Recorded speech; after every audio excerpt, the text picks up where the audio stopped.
Welcome to ATARC's Women in Technology Virtual Summit. For those of you who do not know, my name is Alyssa Cole and I'm the event manager over here at ATARC. And today I have the pleasure of emceeing today's summit. ATARC stands for the Advanced Technology Academic Research Center. ATARC is a nonprofit that facilitates collaboration between government, industry, academia in order to accelerate technology modernization initiatives. They provide ongoing opportunities for cross-agency collaboration through on-site interaction, learning, and market research. Thank you to our partners over at Red Hat for helping us to create today's summit. And you guys are truly great partners to us over here at ATARC. Additionally, I would like to thank you guys for joining us today. In honor of today being the first day of Women's History Month, ATARC is thrilled to be putting on our first annual Women in Technology Virtual Summit. Today will be an informative event full of discussion from women about the hiring process, what it took for them to get to where they are today, and what steps need to be taken to further the advancement of women in STEM. ATARC would also like to honor a member of our community that was taken from us too soon, Juanita Kolopali. Juanita served as a mentor to a new generation of cybersecurity professional. She was also always willing to help out students. She was a friend to all. She was a talented gardener, a celebrated chef, a charismatic hostess, a brilliant technology professional, and also a member of the ATARC community. Today, this summit is in memory of Juanita. We hope you enjoyed this great and informative day. We'd also like to remind you that to answer all of the polls that will be presented during the panels today, as well as asking Q&A during all of our panels, so that you'll be eligible for CPE credits. Up first, I'd like to introduce our visionary keynote, Jyoti Dugar. Jyoti is the Chief Information Security Officer in the Information Security Office within the National Institute of Health. That is in the United States Department of Health and Human Services. While Jyoti gets her slides up, I would like to remind the audience that we will have time for Q&A at the end of Jyoti's keynote. So please do submit questions and I will ask them at the end of her presentation. Jyoti, please take it away.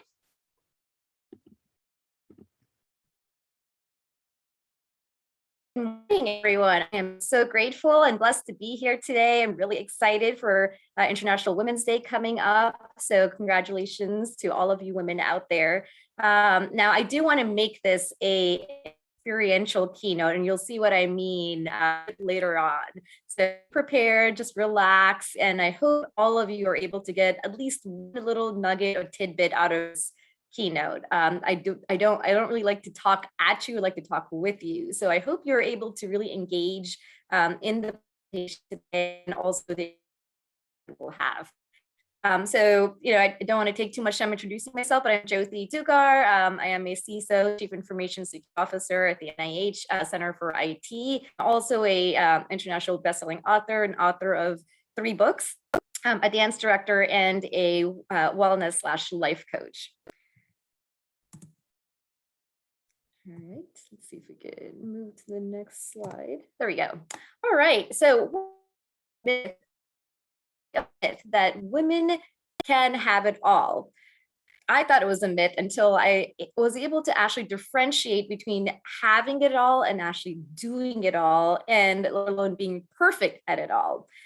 So based on my own life experiences, I have learned that women can have it all, but it might look a little different than what you might have imagined or all happen at this time. And you definitely not have to feel like you have to do it all yourself and be perfect at everything in your life. And we'll see a little bit more about what that means a little bit further up. So a little story or a little introduction to my life in general. I get a lot of questions asked to me of, you looks like you had everything kind of handed to you, or your life seems so perfect, or you seem to be doing it all perfectly. And that is so far from the truth. There's a lot of challenges that I had to overcome, child, as a adult, even today. And those kinds of challenges really set me up for success in life, actually. It could have taken me on a different path, but I chose to overcome those challenges and actually thrive in the chaos of those challenges because it is who I am today. And it really truly made me stronger, more resilient, and able to overcome obstacles. And as women, you are going to encounter obstacles, roadblocks, positive experiences, as well as learning experiences as you go along your journey. It's just something to be prepared for so it doesn't catch you by surprise. My experiences have been being the first generation immigrant, living a kind of a double life, having to feel like I have to conform to my parents' values and their culture, as well as society, and just all the different things that really made me feel like I have to live in this box for the first half of my life. And it really took me, it took a lot of experiences and journeys and traumas to really branch out of that and find my own voice and being comfortable in my own skin and being who I am today, unapologetically. And it took a lot to really get to that, to get to that point in time. And I'm not saying I was able to achieve all of that perfectly, although it might look like that from the outside. But I really had to set that intention, have those goals and visions, and really make a path to get there. And that path could change, but the goals and my dreams never changed. If I look at my life today, I have 3 amazing children. I'm able to live in the area that I really wanted to live in as a child.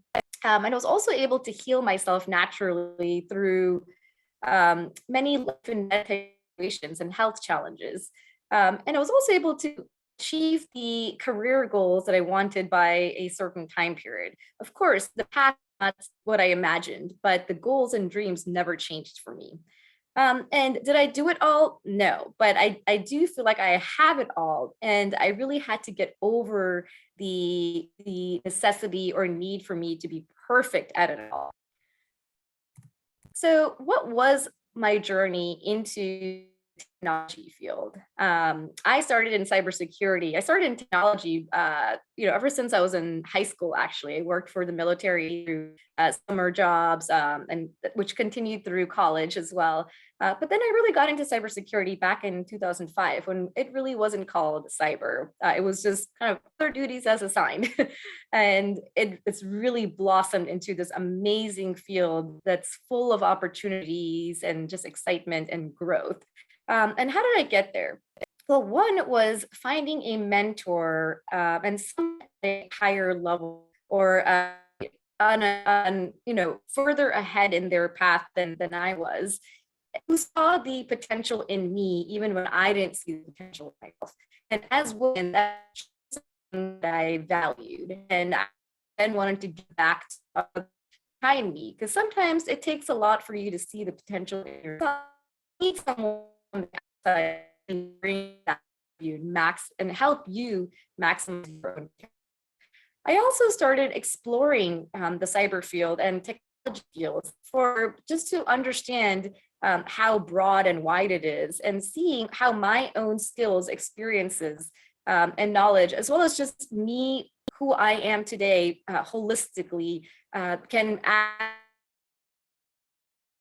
keep my option open for opportunity.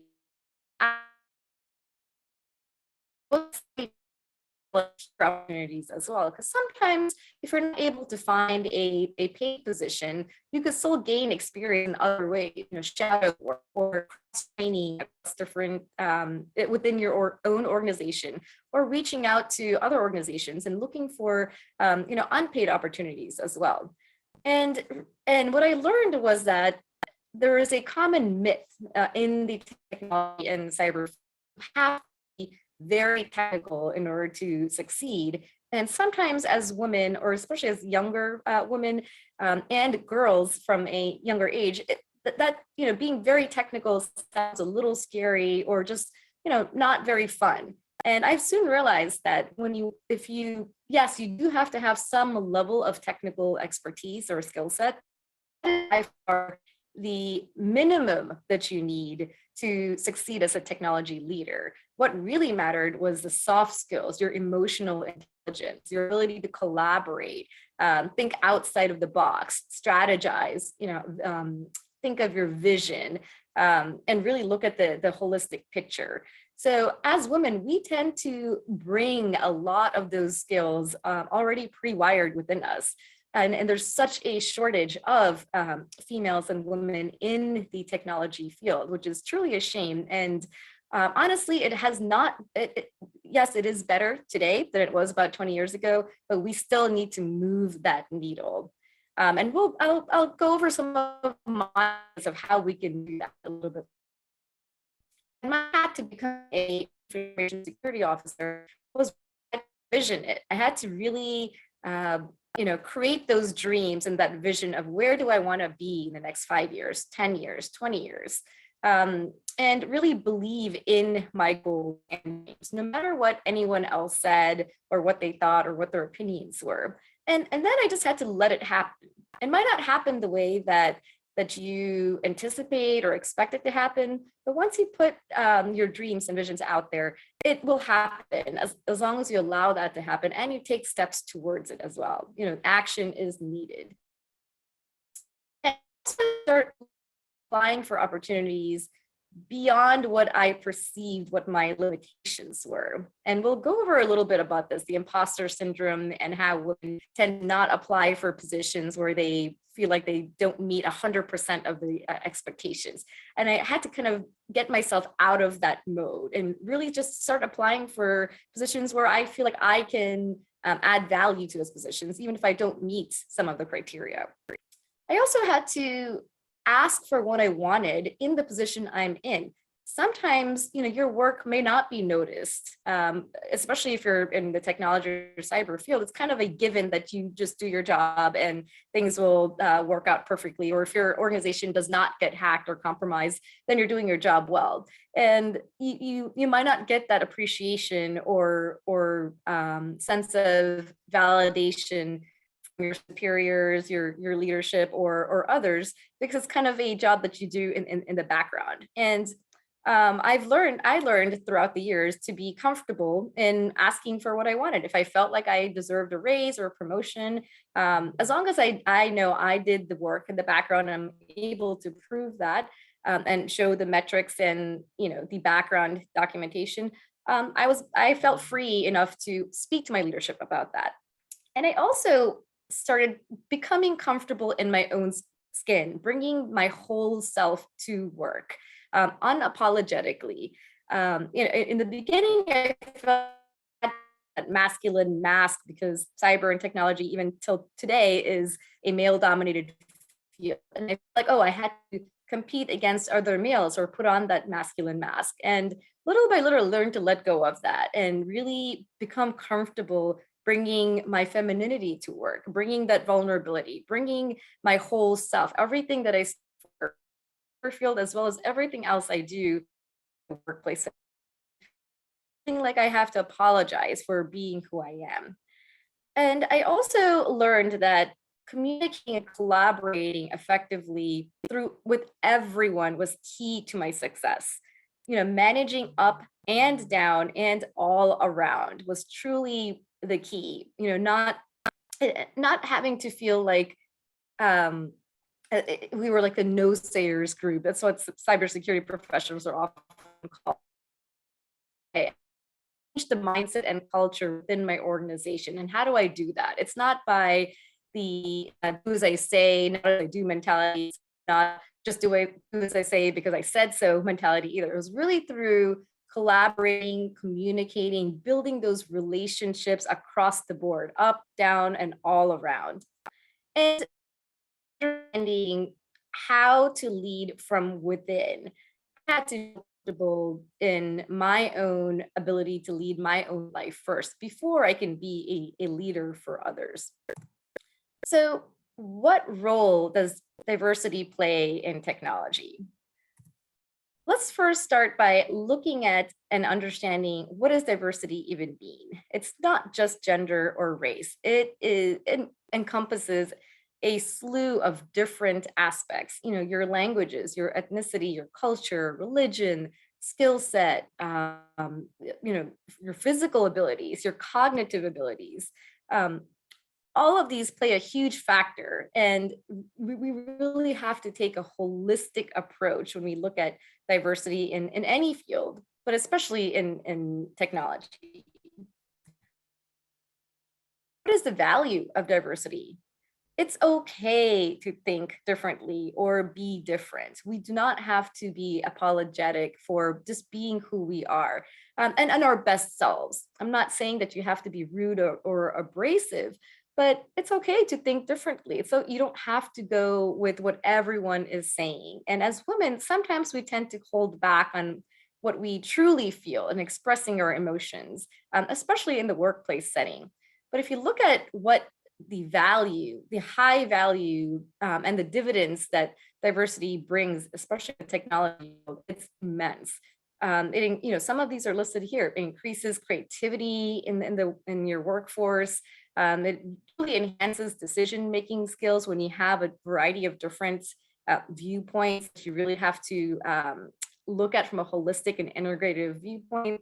It increases productivity in teams. These are all proven themes across the board, where lots of research have been done to prove that diversity really makes a big difference. So what role do we play as women? And why are we, why isn't there enough women in technology or cyber even today in 2022? And why haven't we been able to move that needle much faster than we had hoped? Well, what is stopping us? I've done a lot of work in grade schools, colleges, and spoken at multiple conferences. And the number one thing that I've seen that's truly stopping women and or girls from moving into STEM careers or the STEM field, there's two things. One, lack of confidence and the fear. And number two is truly a lack of mentors to look up to. And I faced that growing up as well. I graduated in electrical engineering, and I was one of two girls in my class. And when I joined the cyber field, of course, I was pretty much the only chief information security officer in a cyber leadership position across the board. Every conference I went to, I was the only female. Every organization, I was the only female in the technology space. So I took it upon myself that, okay, I said, when I become a chief information security officer, I am going to make sure that I make myself visible to other women out there, who are also leaders or emerging leaders or aspiring leaders, or just women that are to look into different fields and really engage them, invite them, motivate them, and inspire them to move into the technology fields, because you can do it. There's lots of also, unconscious bias, gender bias, and there's also harassment levels. I thought once I became an executive, I'm good to go. I've already conquered all the harassment. Unfortunately, it does happen at different levels. And I was surprised to see sometimes it can even be from your subordinates or the people that you manage. But you have to be strong enough, but also not be afraid to bring in your soft skills, your emotional intelligence as well. And looking at why is harassment happening? What is the root cause of this? Is it truly you, or is it the other person's insecurities? And it's not your job to help them with their insecurities, but it gives you kind of when you look at a person from a holistic view and as a whole person, sometimes there's things that are deeper within them that's causing them to act a certain way. But also, why aren't we moving into STEM fields? There's also a lack of immersion education opportunities out there. Very few organizations will take on candidates with experience. And I truly feel like we have to, as organization leaders, we have to truly open up opportunities, even if it's volunteer positions or immersion education type of experiences, where we can bring on people and give them the experience that they need, and whether they stay in that position or not. And as women, our perceptions of our abilities, we'll talk a little bit about this a little bit further on, imposter syndrome really is a thing. And how do we resolve that? And also it starts at the grade school level, which is why I truly felt that I had taken steps earlier, because once you're in the job or the career work, it's a little harder to really motivate, inspire women to completely shift their fields or try to get into a field that might seem a little scary. So I really had to start at a much younger age and start going to grade schools, elementary schools, and start doing more on STEM. So we talked a little bit about imposter syndrome. As I was growing up, I felt like I had to be the perfectionist. I had to do everything perfectly. You know, all these society values or your parental values, your cultural values as women tend to focus on you have to be perfect at everything that you do. And I was an Indian American, so there was a lot more pressure just having to get straight A's, being excellent or perfect at all your sports that you're doing. And that really carried on to my professional life as well. I also, I was trying to be the superwoman. I could do it all. I can have kids, I can have the family, I can have the job. And, soon I realized, who was I trying to be the superwoman for? And who was I seeking that validation from? And it really took a lot for me to look within myself. Why am I seeking this validation from others when I can give myself that validation? So, for all the women out there listening, you have whatever you need within you. You have everything that you need within yourself. For external validation. And sometimes it's okay not to be okay. You don't have to be the perfect at everything that you do. And sometimes we also have to understand that as women, we enjoy the process or path to achieving our goals. So for those of you that are in a relationship out there, how many times have you gone to a restaurant and sometimes you just want to walk around, not really in any end goal? And sometimes your spouse, if it's a male, might say, well, what are we doing? Where are we walking to? What's the end goal here? So we work in different ways, and that's okay. It's just an understanding we need to have. As women, sometimes it's not just about, getting the goal done or getting a task done or solving the problem. Sometimes we talking it out. As we talk, we were able to process that information. And we also have a need to connect with people, and we're wired to do so. We're wired to collaborate on solutions and ideas, not feel like we have to do it all ourselves and solve all of our problems. And as women, sometimes we tend to personalize and feel those emotions and reactions from others internally. Okay, it's just something that we need to understand that happens within us. And it's also helpful to be able to have our allies or our male allies also be able to understand that there's two different ways that we function, and that's okay. Now, there is no right or wrong here. So look at the world of opportunities and technologies. There's just so many, and not everything is technical. There are technical aspects to it, which is great. There's also non-technical areas within technology and cybersecurity. So if you are thinking of shifting careers or moving into a technology field and you're just a little confused on where should you start, start looking at the non-technical. If the technical areas seem scary to you at the moment, then looking at how can you get into the non-technical areas. There's strategy, there's policy writing, there's auditing, documentation, there's analyzing cyber threats. There's lots of areas you can start getting, and then at some point maybe also get the technical experience as well. But really, as I said before, the top skills that I feel truly that we have to in order to become a leader in the technology space is, technical expertise is really just at the core level. That's just a first level. as you move upward, you really have to master those relationship skills, relationship management, relationship building, networking, communicating effectively and strategically up, down, and all around, and being able to tell the story.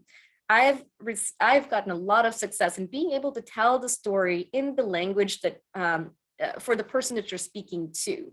For example, as a CISO, we're always understaffed and never having enough of a budget. And how am I able to be successful in receiving the budget that I would like?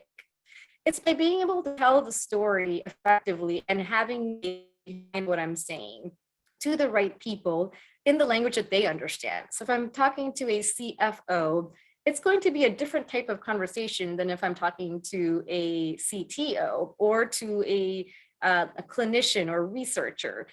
Based on your stakeholder that you're speaking to, you have to be able to relate to them and being able to tell your story in a way that they understand, not necessarily the way that you would understand. And also, again, as you move up, understanding the business, what is in the, based on what you're asking for, how does that tie to the mission and to the organization? And what is the benefit for the organization? Being able to think strategically, thinking outside of that box.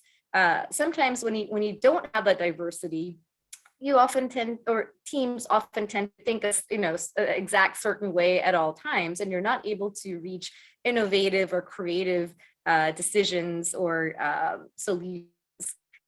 Also, leadership skills, that emotional intelligence truly comes into play. It's a lot more so than the soft skills, the empathy, and also as a leader, are you able to be vulnerable at your workplace setting? As a woman, I felt like I cannot show my vulnerability in the workplace because I'm going to look weak. And that is so far from the truth. When people see you as a human being, as a person, you're bringing your whole self. That truly makes a big difference in the value that you add to them and to your organization, and you also help them open up and truly express themselves as a whole person as well. So because you bring your whole self everywhere that you go, so why do you feel like you have to kind of put everything else aside and only bring a certain aspect to your workplace? It really doesn't work like that. And well, we can only lead others when we lead from within, and we have to lead well from within ourselves. And as I said before, sometimes it's okay not to be okay. We don't have to be perfect and cheery and happy and positive all the time. It really requires you to take a step back sometimes and understand, what's truly going on here.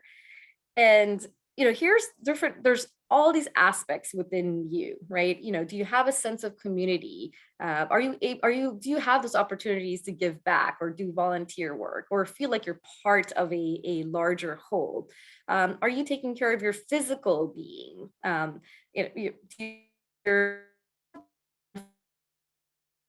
You as a person? And then how are you doing your career? Do you feel fulfilled? Are you in a job that fulfills you? And society, do you have those social connections, and and also having that financial security and stability? So these are all the different parts that make up who we are. So if all the parts are working well, then this is what your life might look like. But if one of the parts doesn't work, then your bike might not. So all these aspects and to see what we can do to make it whole again. And I know we're running out of time, but the most important thing is self-care, prioritizing yourself and focusing on exercise. It's called alternate nostril breathing, where you breathe out of one nostril, breathe out the other, and then you breathe back in through the other nostril and breathe out the other. So we probably don't have time to do this right now, but just focusing your hour day, really separating the computer, focus on yourself. It truly takes all of us, apply to those jobs. Don't feel like you have to meet every single criteria. And for those women that are already leaders out there, be role models, be visible so that, the younger generation or emerging leaders out there can truly see themselves within you. And also, if you're a leader in an organization, look at those different opportunities. Not everything has to be a paid opportunity. Offer short-term detail opportunities or cross-training and see the potential other. All right, and with that, I thank you, and I'm happy to take any questions of time. Otherwise, feel free or through my website. And thank you so much for having me. I'm so blessed today. Yes, thank you so much, Jyoti. That was a great informative keynote. I believe there are a few questions in the Q&A box if you'd like to answer them through the chat feature, so everyone can see the answers that way. And then if anyone else has any other questions, if you'd like to put them in the chat that way, so everyone can answer them that way, that'd be great. Just so we can keep the summit rolling. Perfect. And then we'll distribute these slides to everyone if that's okay with you. Sure. Would you like me to answer them now? If you could just answer the questions in the Q&A chat, that would be great. Okay, great. Thank you so much. Thank you so much for this great keynote. Perfect. Moving on, we're just going to go to our first panel of the day. For this panel, we have Melissa Harris moderating. Melissa, if you'd like to turn your camera on, there you are. Perfect. I'll turn it over to you. All right, thank you so much, Alyssa. And thank you, Jyoti, for starting us off with a great keynote that I'm sure will really resonate with this first panel. So before we begin, I wanted to encourage the audience to submit questions of your own in the Q&A section of this platform. We'll be going through them throughout the panel, so please send them in as we go. Also, we will be having some poll questions throughout the session, so make sure you answer them so that you can get your CPE credits. As Alyssa mentioned, my name is Melissa Harris, and I'm a senior researcher at GovCIO Media and Research. I'll be moderating this session today. Now I'd like to introduce our wonderful panelists. So if you'd like to give a wave or say hi as we go, please do so. Today with us, we have the National Museum of African American History and Culture Senior Application Developer, Architect, and DevOps Engineer, Raven Manuel. We have academics of Ludon Placement Coordinator Kim Jaeger, Executive Office of the President, National Security Council Staff's Director of Cybersecurity and Secure Digital Innovation, Carol House, and NIST National Cyber Center of Excellence IT Security Specialist, Nakia Johnson. Thank you, ladies, for joining today.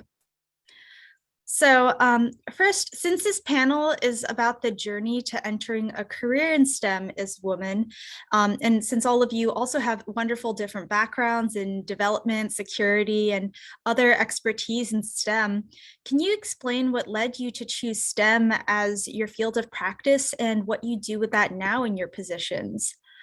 Raven, would you like to start us off? Sure. Thank you, Melissa. Thank you for having me here. This is awesome. My story for STEM was I stumbled into it. Actually, it rolled me over. I had no intentions of being in STEM. My major in college was psychology and languages. And I was in the military and I was a linguist in the military. And then when I was honorably discharged, I went to school at George Mason, yay, Mason. And I was taking psychology because that's what my road was. But at my senior year, you have to take a colloquium class, and there wasn't one for psychology. And nobody would let me take theirs because they were saving them for their seniors. And so I ended up taking an IT track, like Introduction to Information Technology, and loved it, and really loved the web application and web design. And I was working for AOL. And so all of that came together, merged together, and I was really, truly blessed to be able to go to school and have the practical application, even though I didn't work on their web team. It was a software company, and then just take it off from there. And I ended up working for the museum, and there, my title suggests, I'm actually the application developer for very small interactives in the museum. And I also do our cloud-based infrastructure. So I am responsible for like the policy and processes and all that good stuff for DevOps. The end. Fantastic. Kim, would you like to follow us up? Sure. Good morning, everyone. My name is Kim Jaeger. I'm the placement coordinator at the Academies of Loudoun. First, let me say that Jyothi's a tough act to follow. She was fabulous. And like Raven, I sort of fell into working in STEM. I'm a teacher by trade. I had 14 years as a classroom teacher and been with Loudoun County Public Schools for that duration. My background before that was more meeting planning, marketing, event planning, PR, that sort of thing. And the opportunity came up when we opened the Academies of Loudoun in the last 4 years to be a liaison between the business community and our school to provide experiential learning opportunities for our students. And so that's something that I've really embraced over the past 4 years, and it's been amazing. I've built great relationships with the business community. And there's a couple of things that Jyoti said that really resonated with me, one of which is that you have to start at the elementary school level. And I'm excited to share with you guys some of the things during this process that we've been doing to engage more students, more diversity in STEM and underrepresented communities, starting in the elementary schools in Loudoun County Public Schools. So I'm excited about that. And I'm excited to be here and talk to you all today. Thank you. Carol, would you like to go? Yeah, thank you for this great opportunity. The White House finds diversity in STEM to be critically important, something that we're focusing on a lot. So delighted to be here today with these amazing women that I'm speaking alongside. I actually fell out of STEM and then back into it. My nerd's going to show, I was president of the math club and Mu Alpha Theta and all the awesome stuff that I spent in high school doing. When I decided to join the Army, though, I thought that I should understand more and investing in understanding the world around me. So did international affairs and became a social scientist for college. But then during that experience, got exposure to chem, bio, rad, nuclear defense issues and intelligence, which really focused on the importance of data analytics issues. So then again, fell back into looking at tech issues in my security studies program and my first time at the White House in the Office of Management and Budget as they were standing up their cyber unit. I could use some of that broader national security background that I got and leverage it in specifically focused on the cyber field.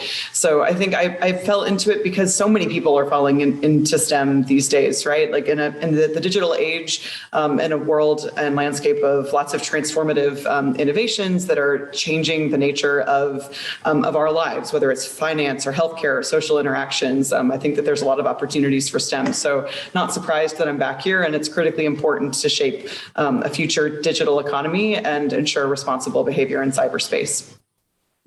Great. I love how we're seeing this through line of diverse backgrounds already. So Nakia, would you like to share your perspective? Yes, thank you. And thank you for having me here as well to speak on this panel. So I also fell into STEM as well. I went to college and I majored in legal studies, and I really had a huge interest in law and policy. And when I finished college, I wasn't quite sure that I wanted to go to law school right away. So I started to figure out what else I wanted to do. And as a young child, my uncle would always buy me technology and puzzles and things that I had to try to figure out. So well, maybe I could enroll into a local college and go to school and do and take a course on technology. So I did that, and I really loved it. So I started to explore how I could bridge my education and knowledge of the legal system with a field in technology and policy and privacy. So I, at the same time, I was looking for job opportunities, and I stumbled upon NIST. I never knew what NIST was, and I found out that it was like almost like a college a campus to me. So I really felt home when I went on to the job interview. And I started out as a admin assistant at NIST in 2012. And at the same time, I was starting to go back to school to work on my master's in information technology and information insurance. And in 2012, I was able to pivot into a cyber role at NIST. And currently I am a project lead where I focus on supply chain risk and autonomous vehicles work. And I also work on our privacy engineering team. Fantastic. I mean, myself, I went to school for English and history, and here I am reporting and writing about STEM. So it looks like we all found our sort of unique ways of getting here.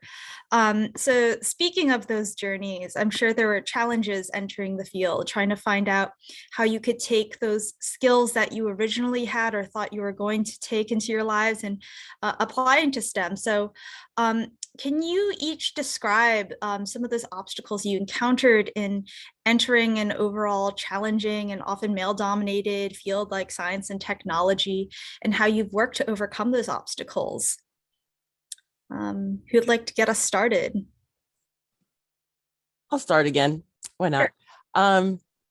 Yes, it was a challenge, and truly the first challenges that I found, because one of my first jobs in the military was as a crypto repairer, was kind of like with electronics. And I found that the instructors, they kind of did not expect as much from a female as they did from my male counterparts. But I was too naive. I was only 17, so what do I know, right? And so when I got to the other organizations that I worked for that were IT, well, that were, because I'm a programmer and a developer, I found that as a developer, so I had my master's degree in software, but I could never get a job past help desk. So it was either application support or whatever. I was never considered for any programming position. And Jyoti mentioned that when she went to these various conferences or had these meetups with a bunch of people, that she was the only female. The same with me. I went to the conferences that I go to have like about 5,000 people. And and even the women's and technologies conferences, I am the only programmer, the only developer. Most of everybody else is a project manager. And so the ceiling that I kind of hit is that as a developer, as a programmer, I never really get the tasks or the jobs that my male counterparts would get. I'll get and then I'm a back-end developer, but I do know front end. So if I am developing, then I have to do the pretty part, the front end. I have to do like the colors and whatever. I like it, it's fine. Everything's a learning experience. The other thing, and it's kind of sensitive, I really, I don't really know how to even to address it, but as a female of color, it's actually even worse. And there's just, how sometimes you can tell the subtleties. There's a lot of subtlety in the discrimination and the ageism and in the gender biases. So it when it's happening to you. You just can't really put your finger on it, but you know what you know. And it's been a challenge for me because one, it's very hard for me to actually get development work. And it's hard for me to have, for my male counterparts to understand, yeah, I developed this way. And it doesn't help that male developers are different in the way they develop than female developers. We tend to think and we tend to plan and we tend to think to look at future-proofing things that we develop. And my male counterparts, the ones that I've worked with, they're very fast at development. They don't really care that, 5 years from now, this thing that you're depending on isn't going to exist. So if they have a task, they'll get it like totally knocked out at then and there. And therefore, when you have a supervisor or somebody in upper management looking to save time, your male developers are actually seen as the people who can get it done, regardless if the thing is going to break 2 months from now. So that also is against me, because I will not rush. I actually need to think about what I'm doing. I think I spoke too much. There you go. Sorry. Oh, not at all. Yeah, I'll highlight that. Definitely faced some challenges. I remember being told once that that my brain just wasn't sufficiently wired to really be great at STEM, and that even if I was good at STEM, that actually I'd be much better at something else. Also was described once as a workhorse, not a show horse, which I have feelings about both of those things. So first, would encourage anyone to just discount detractors and continue to pursue your dreams and the issues that you're passionate about.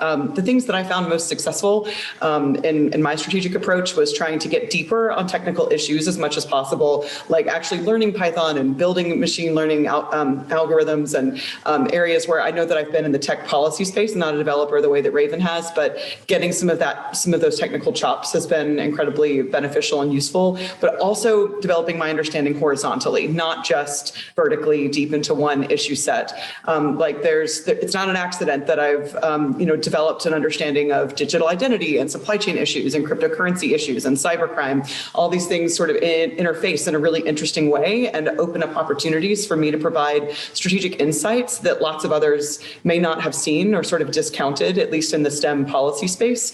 So I found those strategies to be helpful to me in my career.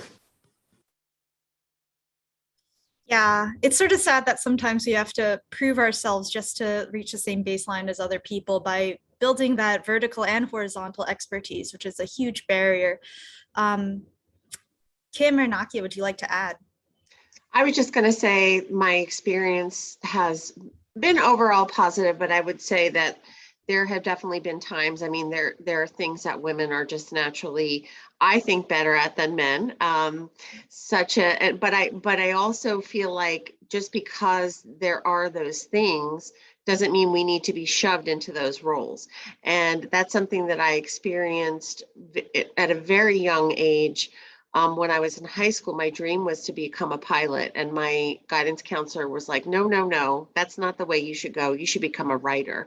So, it's always the influence of the people around you, and stay true to, where your passion lies. You can be good at a lot of things. That doesn't mean it's going to be the reason that you want to get up in the morning. So it goes without saying that I think we've all come across that in one way or another. And I find it really interesting when we talk about the subtleties that Raven mentioned, in that I experienced this quite a bit in Man Talk. There are things that when I'm around males that, there's a camaraderie there, just like there is a camaraderie amongst females. But there's a whole lot of bros and bra thrown around, and there's a whole lot of assumptions that when we're in a setting where maybe, people are virtual, that it's all males and females are not included into the conversation. So I'd like to see that improve. I really would. I would like to see that become more mainstream, that people just don't make the assumption that everybody in their circle is going to be of the male persuasion. So it's unfortunately still happening, getting better all the time. I will say that, especially with the younger generation that I'm working with, I'm seeing tremendous opportunities for females in the STEM world, and they're just growing by leaps and bounds. But all the ladies on this call, all the females on this call, are really the ones that sort of led the charge and had to kind of navigate for their own. But what they've done is they're making it easier for subsequent generations to ensure that they don't experience those same things. Certainly, that rising mentorship is incredibly important. I'm sure we'll talk about it more going ahead in the panel, but I want to give Nakia the chance to chime in too. Yeah, so some of the challenges that I face when I enter the field is really just trying to figure out what technical area that sparked my interest and where I'll do well at. So as everyone know, it's a male dominated field. So oftentimes I was nervous of of saying something wrong in a meeting or thinking that my idea it was dumb because I was around a full room of males. And sometimes I actually do still experience this at times, but I have been working and figuring out ways to navigate through my feelings and telling myself that I can do it. And since I had previously, I was already working at this as an admin, and then I was able to transition over to a cyber. A lot of my colleagues, they saw that, and and I used to do their travel. So for me, it was more so trying to I guess make sure that they know that I'm no longer in that role, and now I moved into a more technical field. So if they have any any questions about their admin work to go to the new person, this didn't happen often, but I just really wanted to make sure that it really didn't happen. So a lot of the challenges I would say that I faced is more so internal and internal feelings and making sure that I felt highly of myself, and I just wanted to make sure that I uh, told myself that I actually can do the work. Fantastic. Before we move forward with the next questions in the discussion, we need to hit up one of the poll questions. So Alyssa, if you want to pull one of those up, we can go ahead. So why did you choose the STEM field? Curious to see what everyone else has to say, since we sort of all talked about that ourselves here.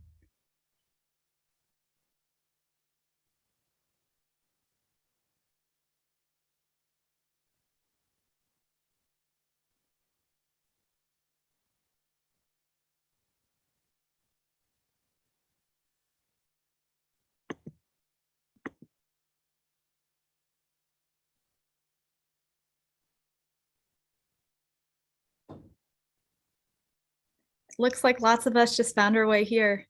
It's interesting, especially since STEM is becoming so ubiquitous in everything we do. So thank you everyone for submitting your answers. So we talked a little bit about our challenges here. So I want to focus more on the successes and the bright side of things. But as Jyoti was mentioning before in her keynote, and as we've sort of touched upon, success in STEM is measured in a lot of different ways. In the traditional sense, it's often value or growth or how fast you can get that application out. But there are also measures of success in diversity and bringing soft skills to the table and making sure you're functioning as a team and thinking long term. So amid all these sort of different aspects, what would you say is a measure of success in STEM for you? And maybe if you have an example or two from your organization, I'd love to hear. Do we want to go in reverse order and start with Nakia this time? Yeah, so I would say that I define success in the STEM field. It has changed throughout my career, from early career to mid. Early, I would say that it really meant having the opportunity to go back to school and furthering my education and being able to hone in and get more experience in the technical field and key areas such as supply chain. And now in my mid career, I would say that it's has meant for me to be an effective leader and working with my team to solve the most pressing cyber challenges, which is what we focus on at NIST. And a few things that I would say that remain the same in the way I define success is enjoying my work and making an impact and having a work-life balance. I really feel that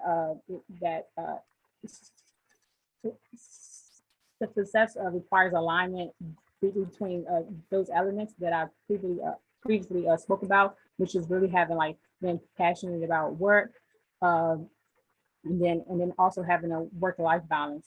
And I would say, I guess one example from work is, I guess the one I've pretty much have mentioned is that I was able to go back to school at NIST, and actually NIST paid for my education and they paid for my master's to be able to go back to school and like get more skills in that technical area. So I'm able to be in the role that I'm in today. Fantastic. And it's great to hear that NIST is supporting your ongoing education and training, which is really important for lots of people generally who want to be in STEM. So thank you for that perspective. Carol, I'll move over to you. You know, success is a very personal metric, and I think for everybody it sort of looks different. But I know from my perspective, it was feeling technical enough that I really had opportunities to get my hands dirty and understand the tech well enough in order to drive effective policy and outcomes. So I think understanding what the different technology levers are, what are the different authority measures as well, that's critically important on the government side.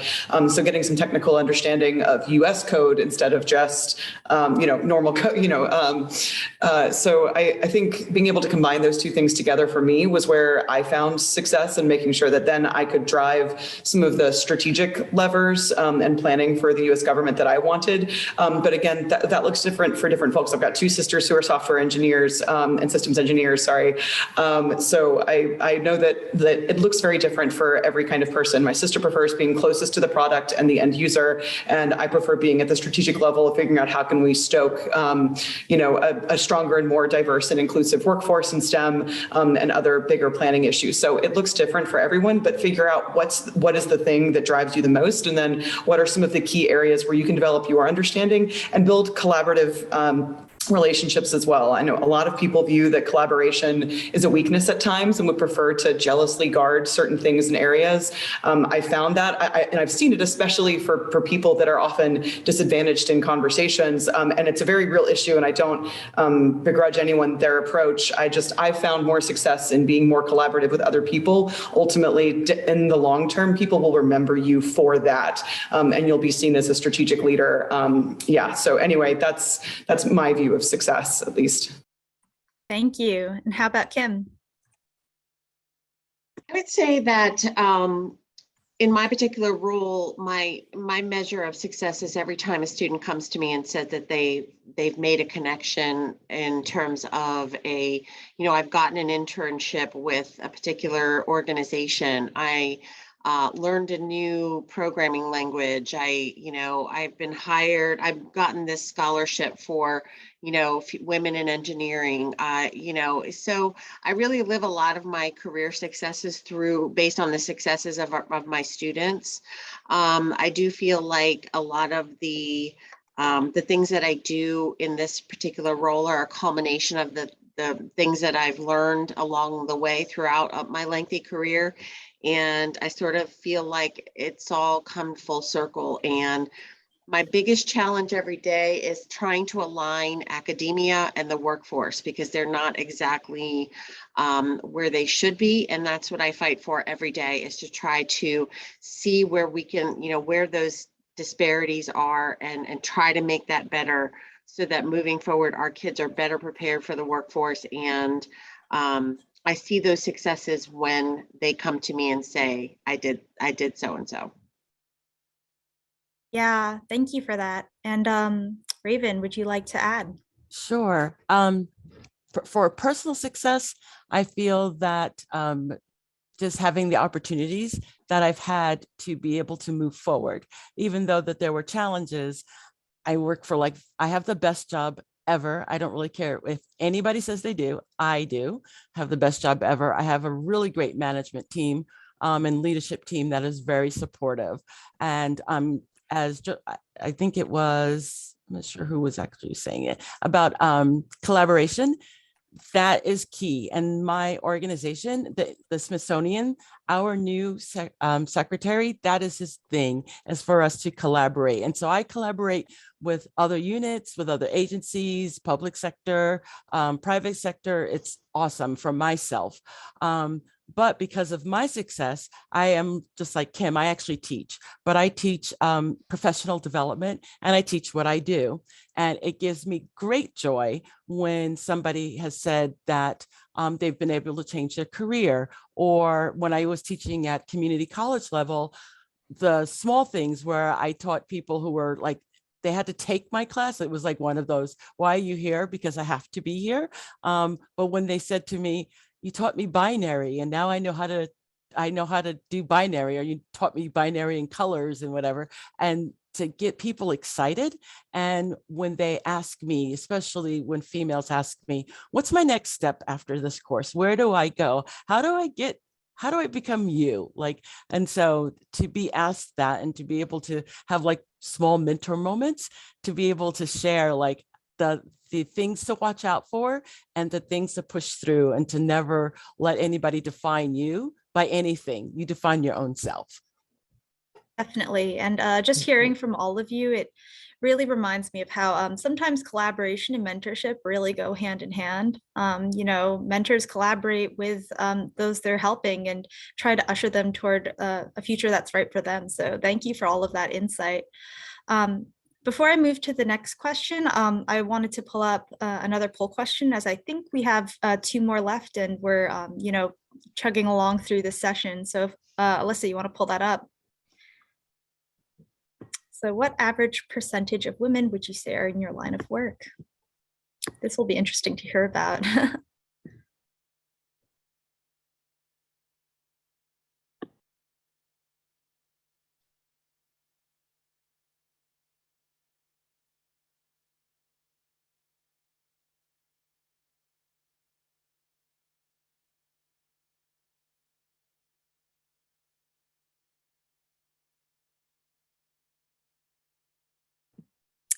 All right, seems like it's more on the lower side, but hopefully that'll change as lovely ladies like you continue to usher in the future of the workforce.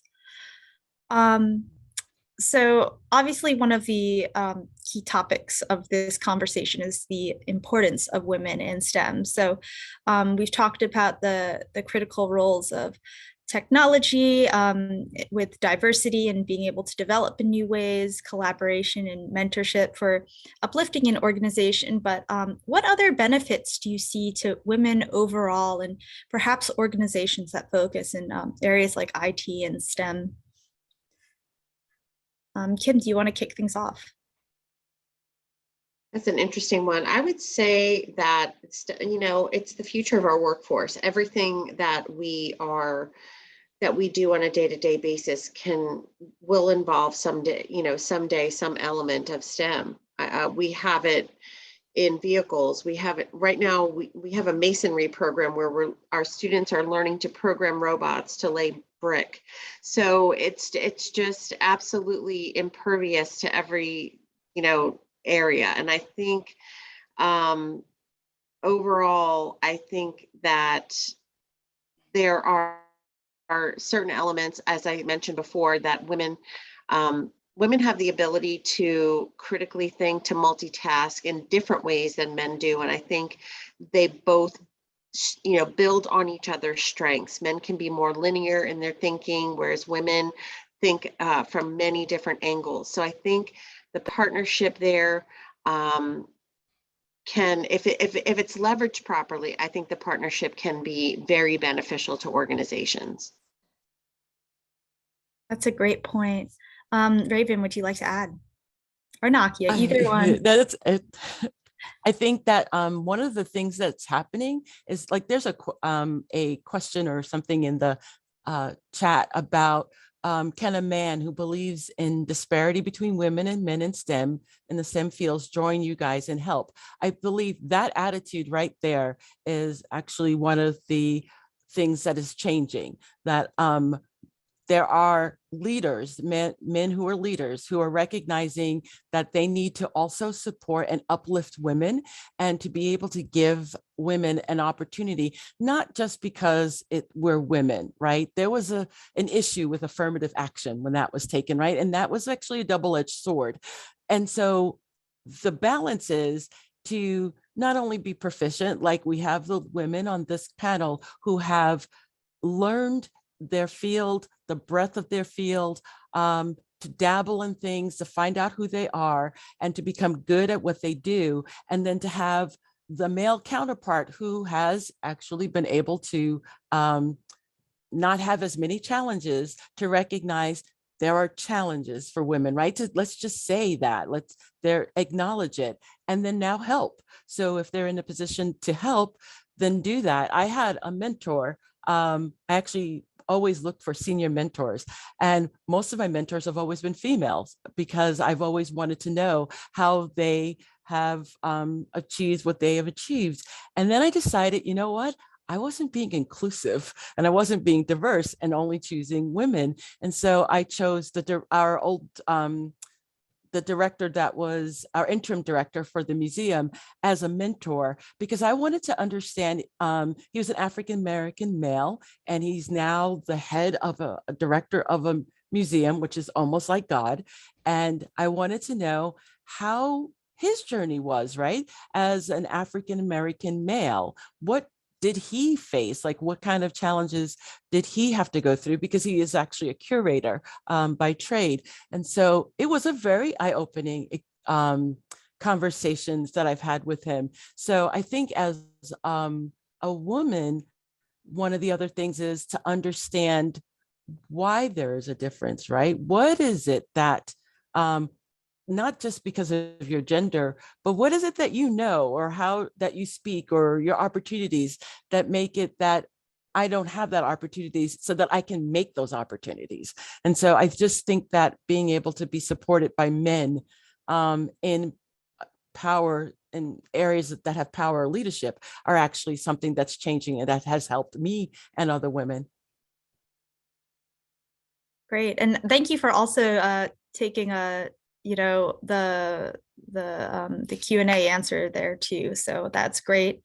Nakia, did you want to add?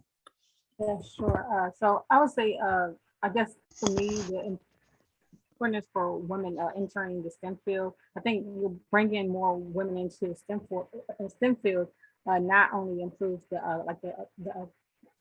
quality of work in the STEM field, but also it opens up more opportunities for women. And I think, we all can encourage more women to seek opportunities in the field of STEM. It can help reduce the gender gap and pay gap in other areas as well. And then also when products are built, I think that it would help when everyone is included, because that is really what we need as a community. And I think it just helps you bring fresh ideas to the table and help us approach and tackle problems. Great. We have a few more Q&A questions in the box here. So let's get to the last poll question, and then we'll address them before the session's over. So Alyssa, if you want to pull that up.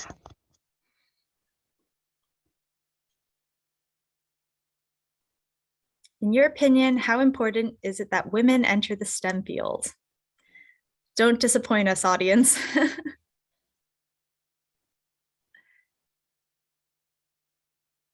This will definitely be interesting to see how those responses are. Right.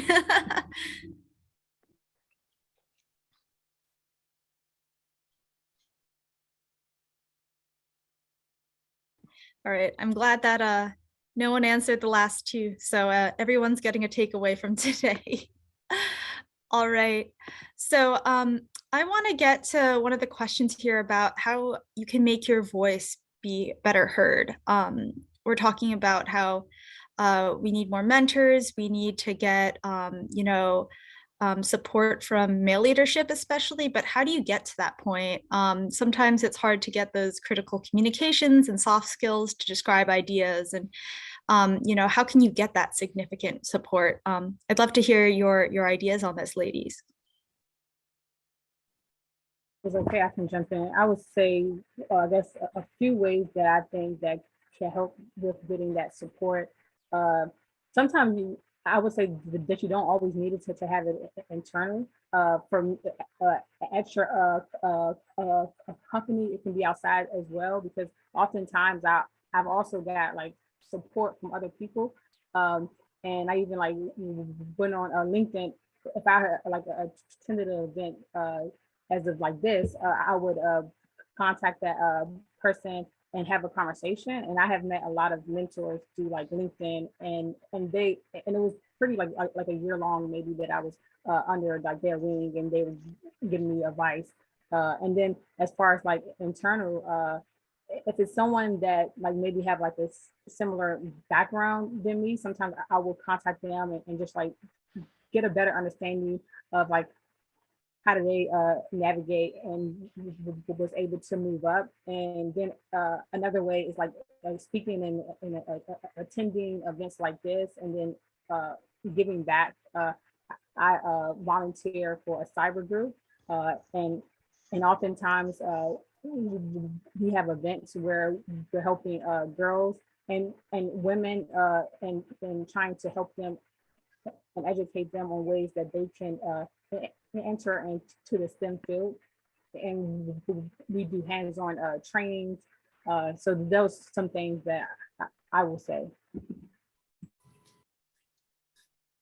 I would contribute to that by saying we as humans, I guess, we've been taught don't brag, don't show off, don't be. I think as women in a male-dominated field, we have to show off a little bit. We have to share what we know. We have to show that we are deserving of a seat at the table. And the only way to really do that is to have a presence, and, don't hold back. Don't be afraid to, contribute. And eventually, when you continue to show that you know what you're talking about, I find that you will change the way people look at you by doing that.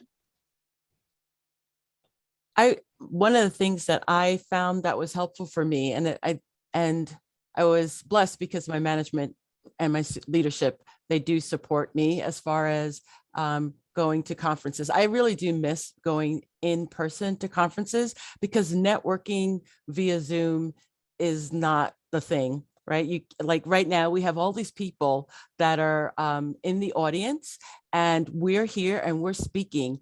But when we get off of this, we won't be able to touch those people, the attendees, right? I won't be able to talk to them. I'd like to talk to Kim, right? But unless I make a Zoom meeting with her, then I won't be able to like go with her and have like a little like dessert or something and have us talk about that. I think networking and forming connections, even like just one-on-one, like I am a shy person and I don't normally talk, but I had to break out of my shyness so I could do things like this, right? And I've been doing speaker events, being on panels, because I want women to understand that you can do it. Just get over yourself. And know that's so flippant to say, but it is a mindset. Like if you just say, I have a passion about this thing and I want to talk about this thing, and do like Nakia said, join a like-minded group and talk about those things. And then in that like-minded group, you'll actually become a subject matter expert if you're talking about that thing that you're passionate about. And so when we're on these types of discussions, if at all, if there are like 2 women out there who can take away a message just from this, that just starts the fire, right? It just keeps it going. And then I'm just praying that we can go back to in-person conferences because I really need to widen my network. But that is actually the biggest thing, is actually making like these connections with other people, regardless if they're in your field.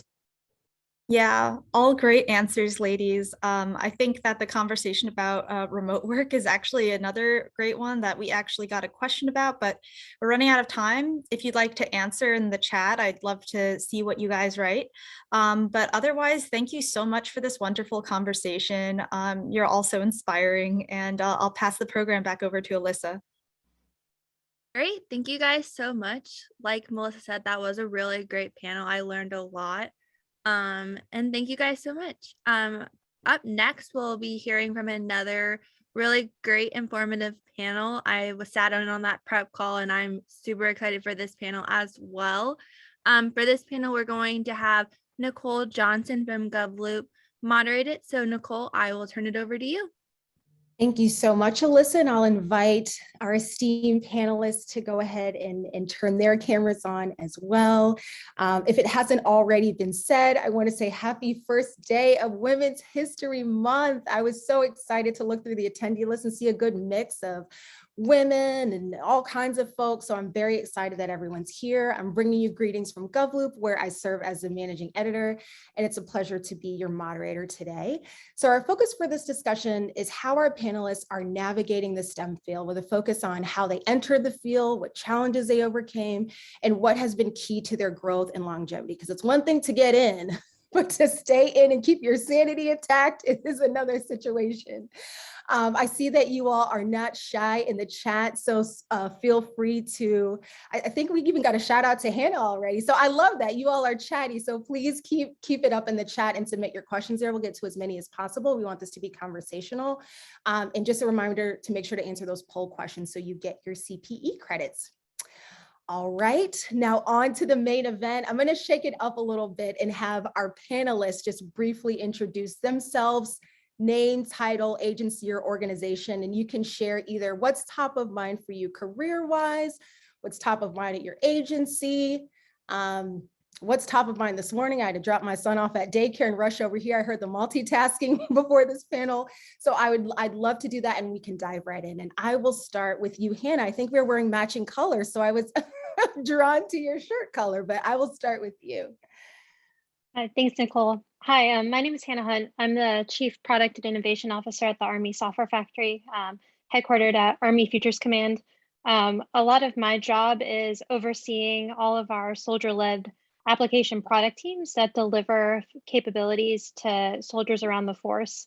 I also, on the flip side, co-lead a lot of our platform and IT efforts to ensure those applications can continuously get delivered to soldiers.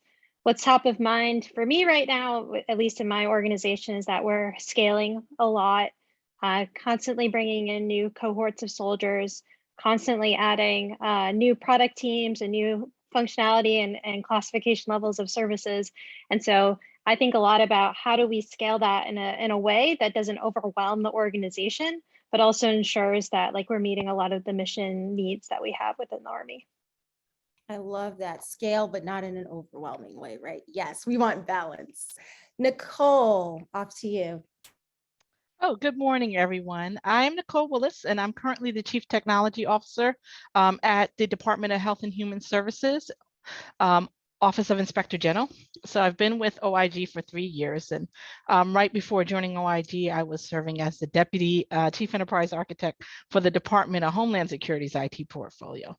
So currently I'm working on a couple things. We are building out a zero trust roadmap, also a multi-cloud strategy.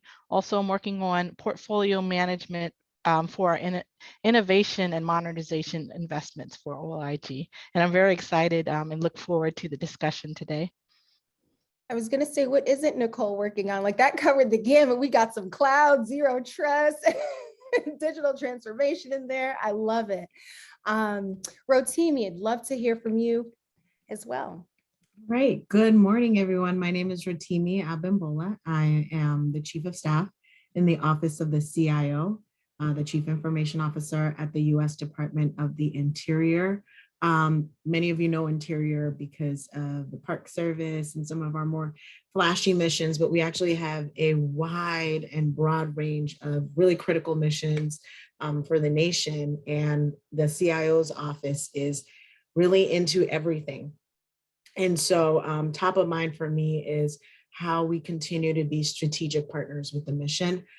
Zero trust is something that I know by mandate we all have to do, but really thinking about how do we utilize every and any opportunity to truly think about technology in a strategic way and bring our partners in the mission along on the journey with us. So yeah, and it's a happy Women's History Month to everyone. I love that. I do need to get out to a national park though, if we're being honest. I do need to get outside. So thank you, Interior, for all that you all do. And last but certainly not least, Angela. I love the red hat. I always look for that. Whenever I have someone from Red Hat on a call, I'm like, can I spot a red hat somewhere? So yes, I see it.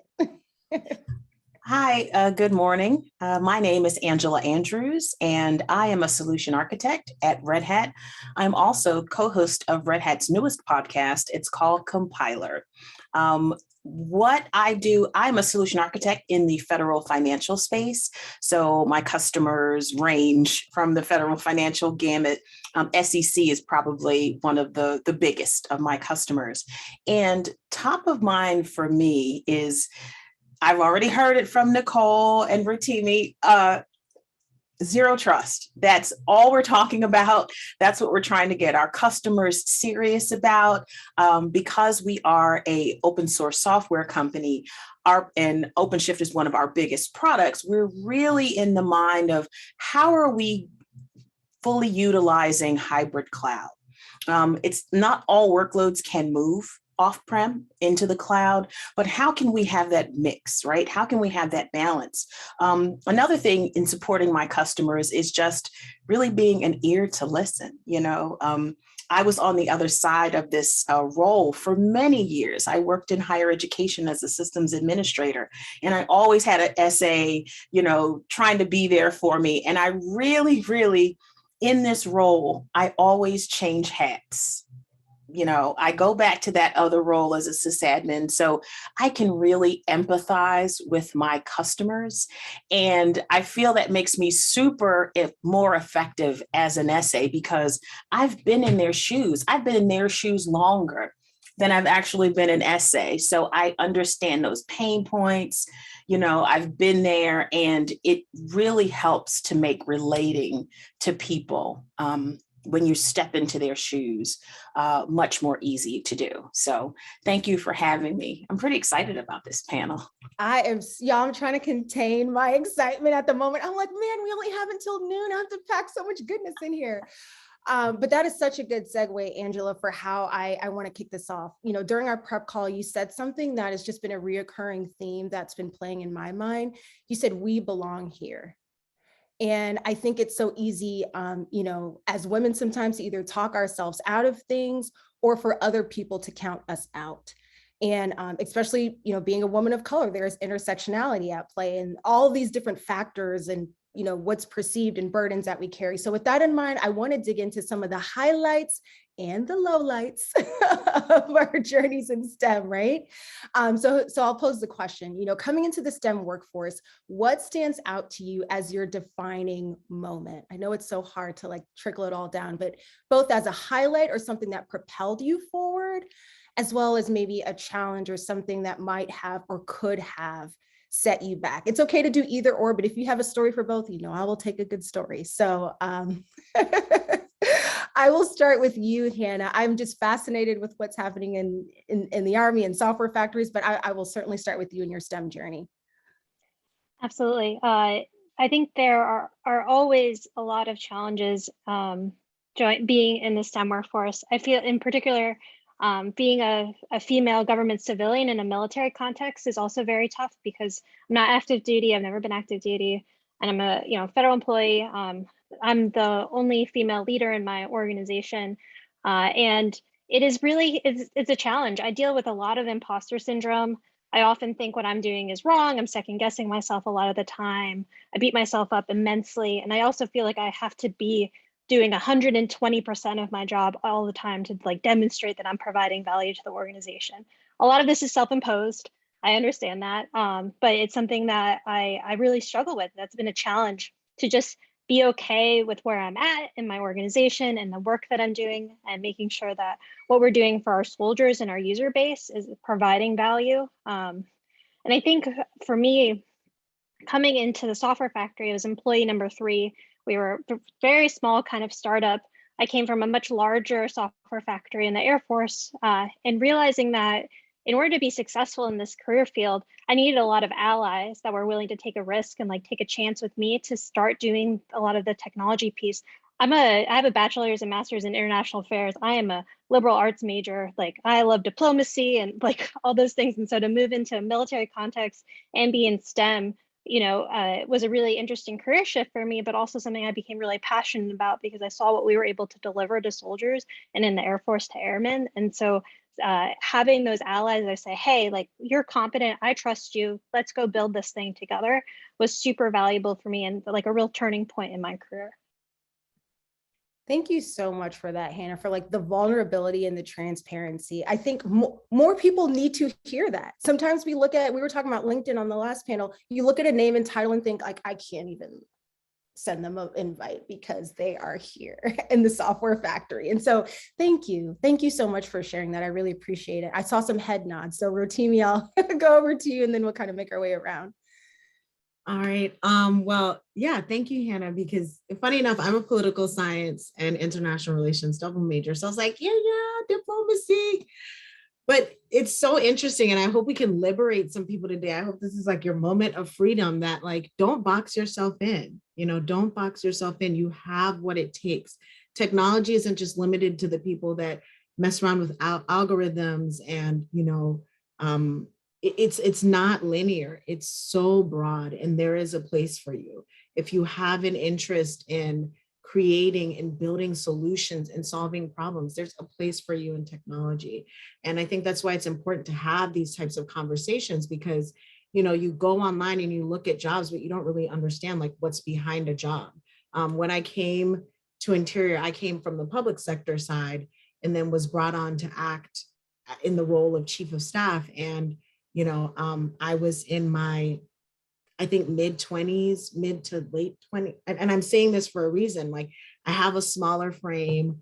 And so immediately I knew what I was bringing. I knew that I could offer up a lot of solutions, but there was already a lot that seemed to be up against me.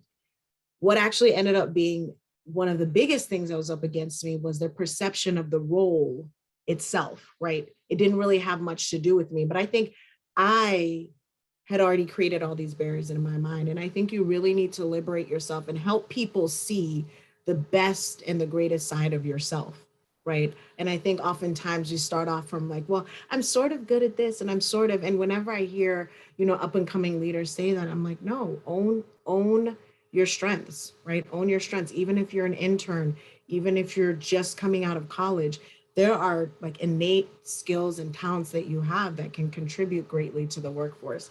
And so over time, with coaching, personally, I pray a lot and I just had to get over a lot of my fears that I wasn't enough and build really strong relationships and partnerships with folks from that place of my strengths, which is really connecting deeply with the issues and the challenges that our end users are facing, building strategies, building teams. And some of the folks who really saw me as a threat became some of my greatest allies over time. But I think Hannah said it, she hit the nail on the head. You kind of have to get over yourself and help people see you for who you are, see the strengths in you. That's good. Yeah. One of the lowlights can definitely be that mindset that can really trip you up and get you there. So I saw the raised eyebrows, Angela. So I feel like we had a connection there for a minute. I'd love to hear from you, either, highlight or lowlight, just kind of, helping others on their career journey as well.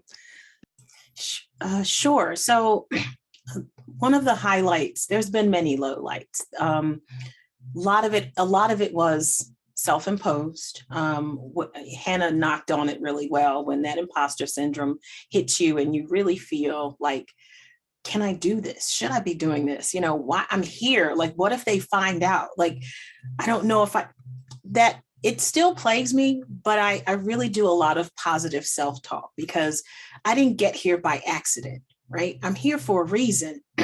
I know the people who hired me knew what they were getting, looking at my CV, looking at the body of work I've done.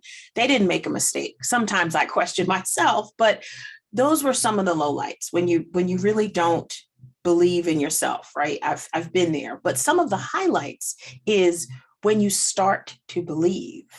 When that juice kicks in and you got this, you're doing an exceptional job, you're putting your best face forward. Those are the things that build you up. And once you're built up, that imposter syndrome goes away. I'm more inclined to be bold. Right now, I feel that I can say yes. I was afraid to say yes to certain things and certain projects and certain things because I think I'm good at it. Am I enough to get this project, work on this project? And I feel being bold has propelled me forward in my career. And what it's done is it's opened up some doors for me because now you get to see me. You didn't hear me or see me before because I was that shrinking violet and I kind of stayed back in the cut and didn't put myself out there because I didn't believe I could. Now that I'm, again, being bold, opportunities are coming and knocking, and people are interested in what you have to say and what you have to bring. So to that, I say, being in this workforce, you have to have a level of confidence. People don't turn to you when you're not confident because they want to see what you bring to the table. And confidence it's not cockiness. It's none of those things.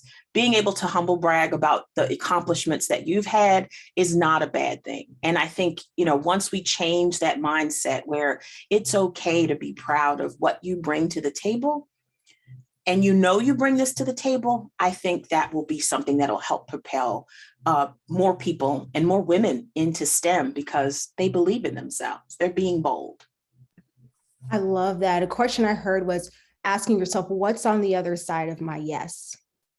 What is on the other side of my yes? I love that. I love that. And speaking of being bold, we know Nicole went from GS7 to CTO. Can we give her all the claps and flowers at this moment? That took some boldness. So I'd love to hear from you, Nicole, on kind of, highlights, lowlights, what comes to mind there for you. Sure. I'm going to go a little back into kind of the beginning of my career. So one of the big defining moments in my career was I was placed on a team of all male developers. And as you can imagine, they had a lot of opinions on a woman's role, and they were pretty vocal about it every day. So I spent a lot of time trying to find how I fit into this team, what could I add? And I really found that my strength was in, seeing the big picture instead of the individual parts.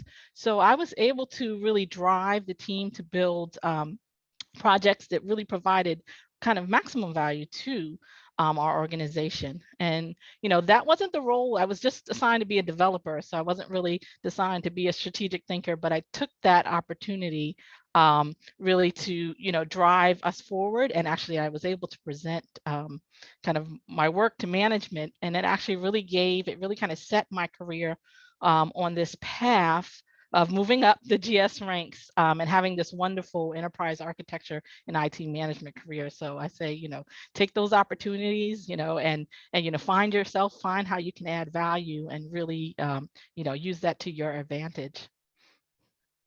I love that.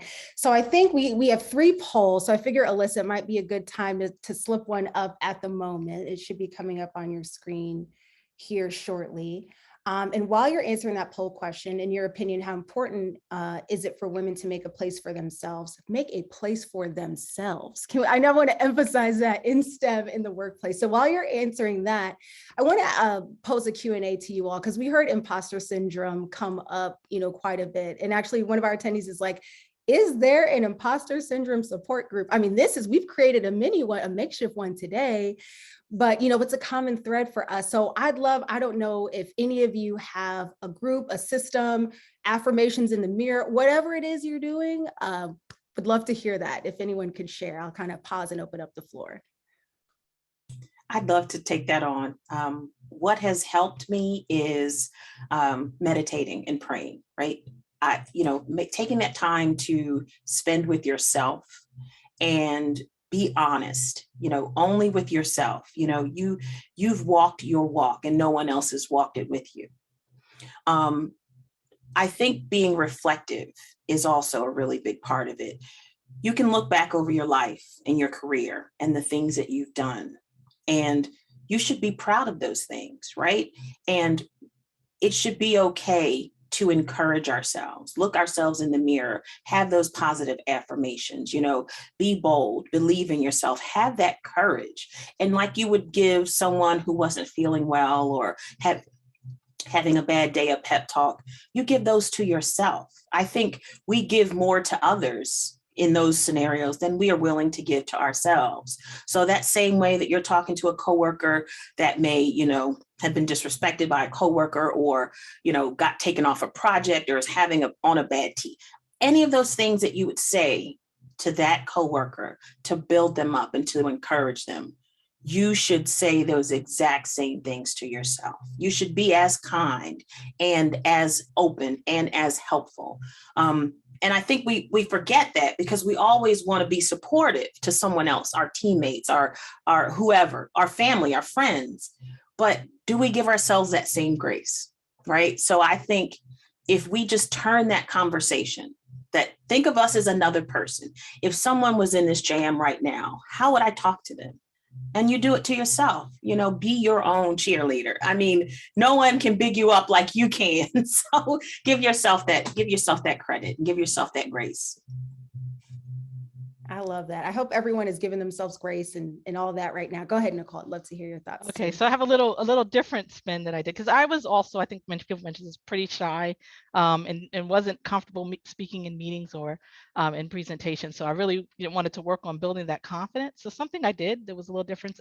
I took a couple improv classes. And actually that did a lot, because it makes you be able to react on the spot to anything, and also builds up your confidence a lot. So it actually, and one of the little tricks that they taught me in one of the class is when you're getting up to speak or you're presenting in a meeting, play a theme song in your head, hype yourself up. So sometimes I hear, it sounds a little corny, I play Eye of the Tiger before I go on, and it really you can do this, build that confidence, hype yourself up, you can take on anything. So it really, look at, that's something that actually was unique, but it gave me that that great confidence and good, good practice. I can attest, one of my coworkers did do an improv class and she is crushing it now. And my theme song is Girl on Fire, Alicia Keys. So I just want you to know, in my head, that's what's playing. Rotimi, I think, was there something you wanted to add there? I just wanted to quickly say, I think it's important for you to build yourself up, but there are moments where, you do feel pretty flat, you do feel pretty deflated, and you need to have your supporters. You need to have the folks that are in your corner that you can call at any time of day and be like, I'm gonna be really, really honest with you. I know people see me this way, but this is how I'm looking at myself. And let them speak life into you. Let them speak truth. Let them just pour into you, because sometimes you need that, especially if you're pouring into others. There are moments where you can feel like, hey, I really feel like I could have, achieved this and I showed up at this way. And those people can just remind you of your journey. I think so much of what Angela said resonates with me. But I think there have been moments where I have just not been able to see myself clearly. And those folks have kind of helped me refocus and say, you know what? Yeah, that is me. You are right. And you're able to dust yourself off, and no one else knows what happened, right? Everyone's just like, oh, you're just so confident. You just got it. And they don't know you're just crying your eyes out 2 seconds ago. But I think you do need those people that you can be truly transparent and vulnerable with, and that can lift you up. Yeah, I couldn't agree more. I wish I was more confident a lot of the time, but I do rely on a lot of people to help be hype people for me. And it's still, I think it's a work in progress always, of that internal self-compassion, and also needing that external kind of validation that you're doing a good job. And I waffle back and forth a lot. I like what Angela said about meditation. I have a meditation book, a daily meditation book called Meditations for Women Who Do Too Much. And it is amazing, and I would recommend it. It certainly helps ground me in the morning to remind myself I do too much, and to also, take pauses and do self-care and stuff. So that's a good mechanism.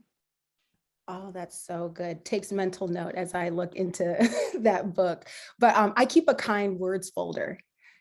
When someone sends me a note on Slack or a comment or anything, I like tuck that thing away in a kind words folder and of just a file, and I pull it up and I revisit it. So even if I don't have someone to call, I got my kind words folder, and like they'll call me back when I need them. So that has been huge because it's so easy to look over the compliments, but when we get, the negative words or feedback, it can be crushing.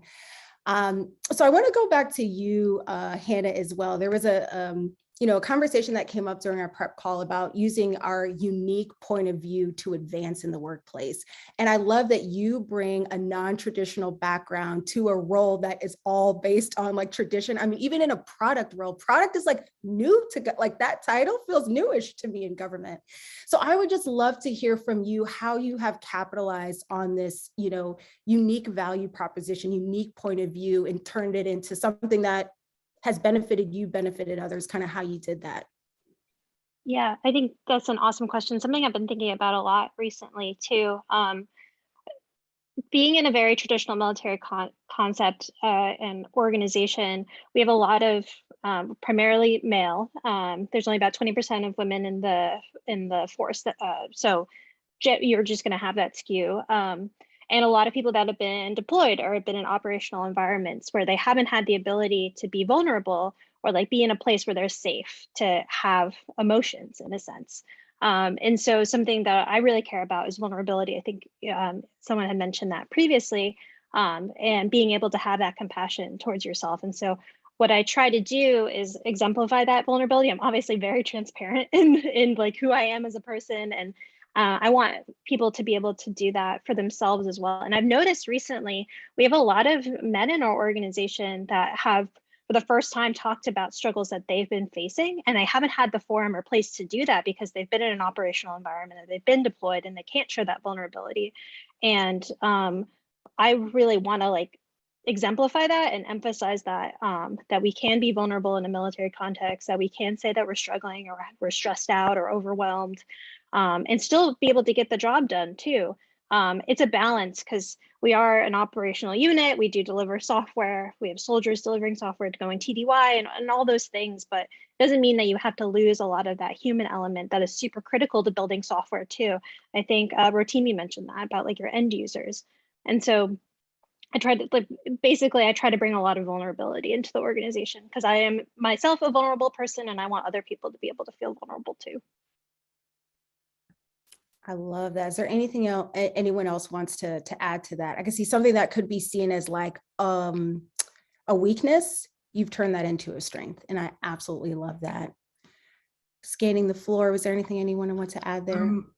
A lot of what Hannah says resonates with me. Hannah, let's do coffee sometime. I mean, all of us, let's do coffee sometime. But I think that she just hit the nail on the head. I think a lot of folks are actually looking for an opportunity to bring their true selves into the workplace, right? And not necessarily have to always compartmentalize. And I think that's something that as women leaders, we do well. Like I check in with people, like, how are you actually doing? Like, I care about you as a person, right? Because that's the person that you're bringing in to your solutioning. That's the person that you're bringing in to solving these hard problems, to working with our customers. And I think if you can create that bridge where you truly are able to connect with folks on a deeper level, you get a lot of truth. And I came into an organization where there was not a lot of trust, right? And there were a lot of things that had happened with previous leaders and just reaching trust. So it was really important to build trust. And I think that human connection helped a lot of folks start saying, you know what, I think I can work with this person. I actually think we have more in common than differences. And so I think there's something unique as women that we're just able to bring what the way Hannah presented it. I really think there's some innate skills and attributes that we have that can really bring out the fullest expression of people, which is what you really need to build a high performing team. I love that. I'm scanning and I'm like, is anyone looking like they're about to say something? But Alyssa, let's go ahead and get the second poll up. I want to make sure that everyone gets their CPE. And while that poll question is up, I always love slipping in another question. So this one, in your opinion, what is the biggest contributor to the perpetuating gender STEM gaps? And so we have a few options there. And while you're answering that, I'd love to, let's talk about it. Diversity, equity, inclusion. We know this administration has certainly elevated that in a way that we have not, like that has been new to me to see in government. It's not a new topic, but to see it interwoven in so many things and where we're going. I'd love to hear from each of you in terms of like, what positive changes have you seen as it relates to elevating DE&I and how that might pertain to you as a woman or what you've seen, and then kind of areas for improvement. So maybe, Angela, you bring a unique perspective, both with education background and then in the private sector, helping government clients. So any kind of thoughts there, and then I'll go to you, Nicole. Yes, so what I've seen, being in male dominated fields, you see mostly people that don't look like you, right? And you think that's the norm, right? And I stepped into a field knowing that it wasn't a thing, right?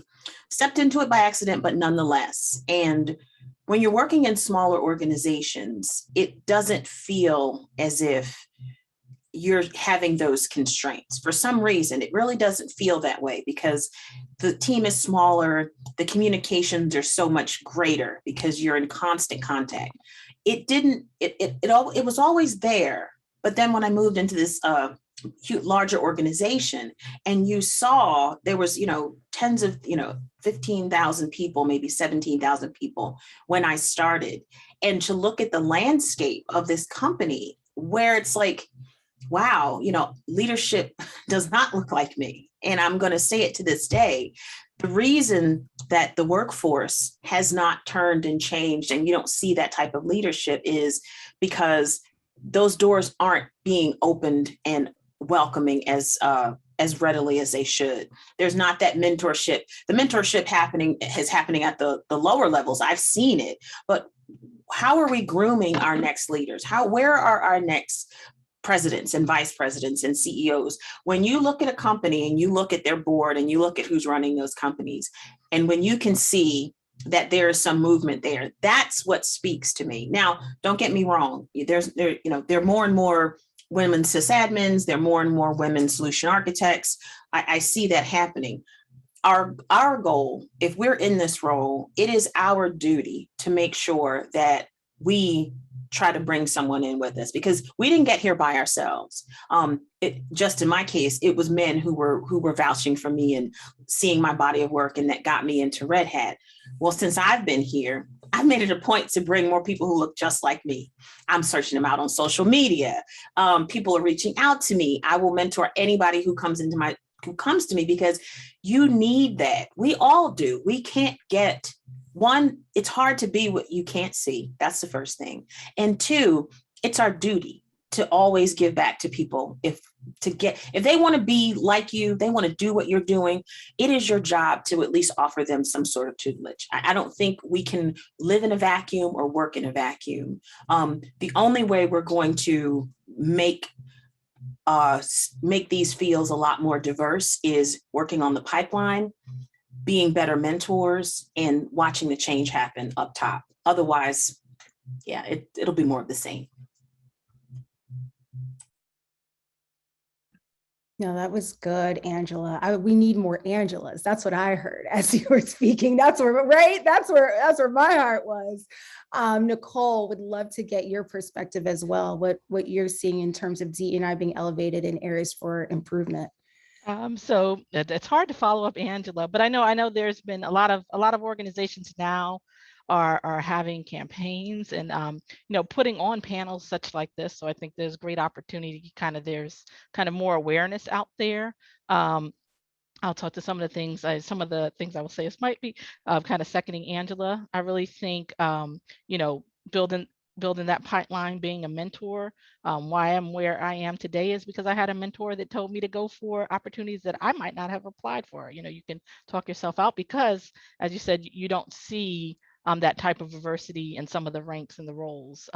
But look at that, you also have to look at that as an opportunity that if you get in there, then other people will see, oh, somebody like me is also in that position, and you can also reach back and help others build out that pipeline and bring more diversity and inclusion into the workplace. So I definitely see there's more awareness. So I think we should latch on to that and and take those opportunities where we can. That's good. That's good. And I keep hearing mentorship come up. And when I think mentorship, I think about other facets, right? Allyship, what that looks like, sponsorship. I would honestly really like to talk about that for a second, because I am where I am because other people spoke well of me when I was not in a room, and they had the power to create an opportunity for me that I couldn't create for myself. They weren't giving me an advantage. They weren't trying to big up my skills that I did not have. It was creating a window that otherwise would not have been there. So if anyone has a sponsorship story, or, did you calling all sponsors? Did we put out an ad? Like how did that come about? I have my own personal stories, but we'd love to hear from our panelists. Anyone got something for us? I know you aren't being shy. Okay. Oh, sorry. Yeah, I kind of like what Angela said about her body of work kind of spoke for itself, and not to I don't want to humble brag, but I think I had gotten humble brag, please. Sorry. I had gotten really involved in a lot of high level policy making because I was just super interested in it, and I was really frustrated with the system at the higher echelons of the DoD. And that work got a good amount of attention from people. And so I've been, recommended over time to participate in some of these more higher level policy decision-making processes. And it's really just people talking about me in a positive sense in rooms, same what was being said, and advocating for me in a way that I don't think I would have been able to do on my own. To be honest, I had struggled a lot in my previous organization, which is why I came over to the software factory. I felt like I wasn't able to be heard, that I was, again, one of the few female leaders, and I'm young, I'm a GS15 and I'm 28. That's very abnormal to be in that position. And so you compound all of those components together where hey, I have an opinion here and I think it's valuable, but I'm being shut out from a lot of those conversations, and finding people that are willing to be your advocate and your ally and sponsor you. I'm part of this task force right now that I was approached to be part of it versus me reaching out and applying because of what I have been doing in my role. And so I really think that that's wonderful. And I hope that I can do that with my organization. We have a lot of young lieutenants and captains in our organization, women who I want them to feel like they can do whatever. And we have lieutenants that brief generals.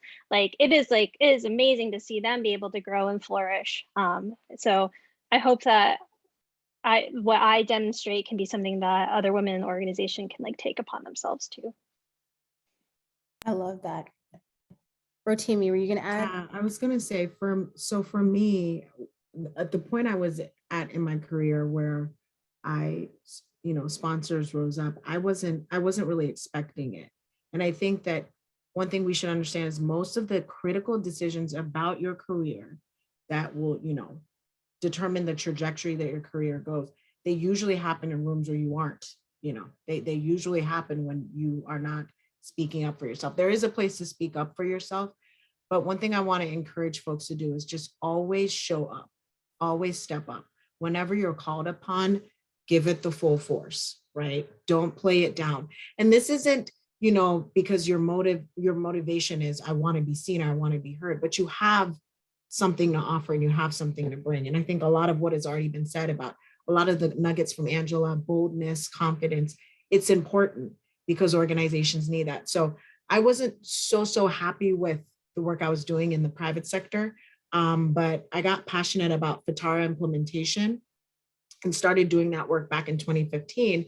And then I was called upon from a private sector perspective to lead that. And then that's what opened the door. And more folks started to see me and was like, oh, who's this lady? And And so I think it's really important that when you're called upon, you show up. Don't, you know, don't sell yourself short. Make sure that you show up, make sure that you give it your best, and the sponsorship will happen. And then it's up to us, those of us that are here, to keep our eyes open to those moments and those opportunities to say, look at this bright star that, you know, has so much potential. And I love what Angela said, and any chance I can to advocate, to draw attention to someone that I'm like, hey, this is an up and coming person. You know, we complain about having issues with our workforce.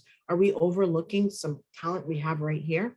I think it's really important for us to be advocates and sponsors. It is our responsibility. It is our responsibility as leaders. I love that. What's on the other side of our yes and showing up. That is so awesome. So we'll pull up the third poll. We have about 5 minutes. This always happens. When there's a good panel, the time just disappears. So I have 3 questions that came in. So I'll kind of maybe consolidate and do like a rapid fire, and then we'll do, if we have time, a quick closing round. But I'll pose this one to you, Angela. So this is a really good question, right? A lot of the conversation has been about, and even some of the questions like women in the workplace, you know, the men are kind of doing this, whatever. But if we're being completely honest and vulnerable, sometimes there are women who create obstacles for other women. Not all women are Angelas and Hannahs and Nicole and Rotimi's trying to bring each other up. And that's unfortunate. And so the question is kind of like, you know, I guess how are you all still seeing that, and maybe how you navigate, any tip or advice? Because it can be a struggle bus, disheartening, hurtful. Yes. So to that question, I've experienced it. I've seen it. I don't understand it. And you never know what someone's going through. You never know, you know, when you expect to have this, you know, sisterhood, like, you know, you get the glance and you get the nod, like, okay, I see you, right? You expect that as a woman. You see another woman in your space and you're happy for them instantly, right? That's how I feel. But when it's not reciprocated, you wonder, and I wonder, well, what is it? You know, it could be a personality thing. It could be that, you know, what this person is dealing with. These could be internal struggles. And I don't discount that, right? Again, always going to advocate for, you know, women and underrepresented folks, because I feel though that is my job. I think people have done it for me. But when you come in contact with, you know, people who are ultra competitive and they're trying to box you out, let them, because I hate to say that, but just like you see it, other folks see it too. You know, you're the one that's always been open and helpful. And you see, you know, the people see that. And if someone comes along and they're, you know, maybe talking about you, or you're not being inclusive, or, you know, not being open to sharing opportunities, people notice stuff like that. So don't let it dim your shine. It's going to happen. The best way to work around it is to, 1, be confident in yourself, and 2, you know, do what you have to do. You know, if it's a project you want and someone's trying to box you out, you have to sometimes go over people's head. And this is what I want. This is what I think, right? And again, it's being bold, but it's going to keep happening. You just have to stay your authentic self. Hopefully over time, people will see that you're genuine, and that there are other, you know, underrepresented folks, women that are genuine, and maybe they will soften up. And that's all you can really hope for, because you really can't change people. Accept them, meet them where they are, understand that this is what it's going to be like. You know, this is how they're going to treat you, and treat them accordingly. That's literally all you can do. But hopefully it doesn't block you. Just keep doing your work. People see stuff like that. You're not the only one that sees it. No, that's beautiful. Okay, I'm going to do something that's risky.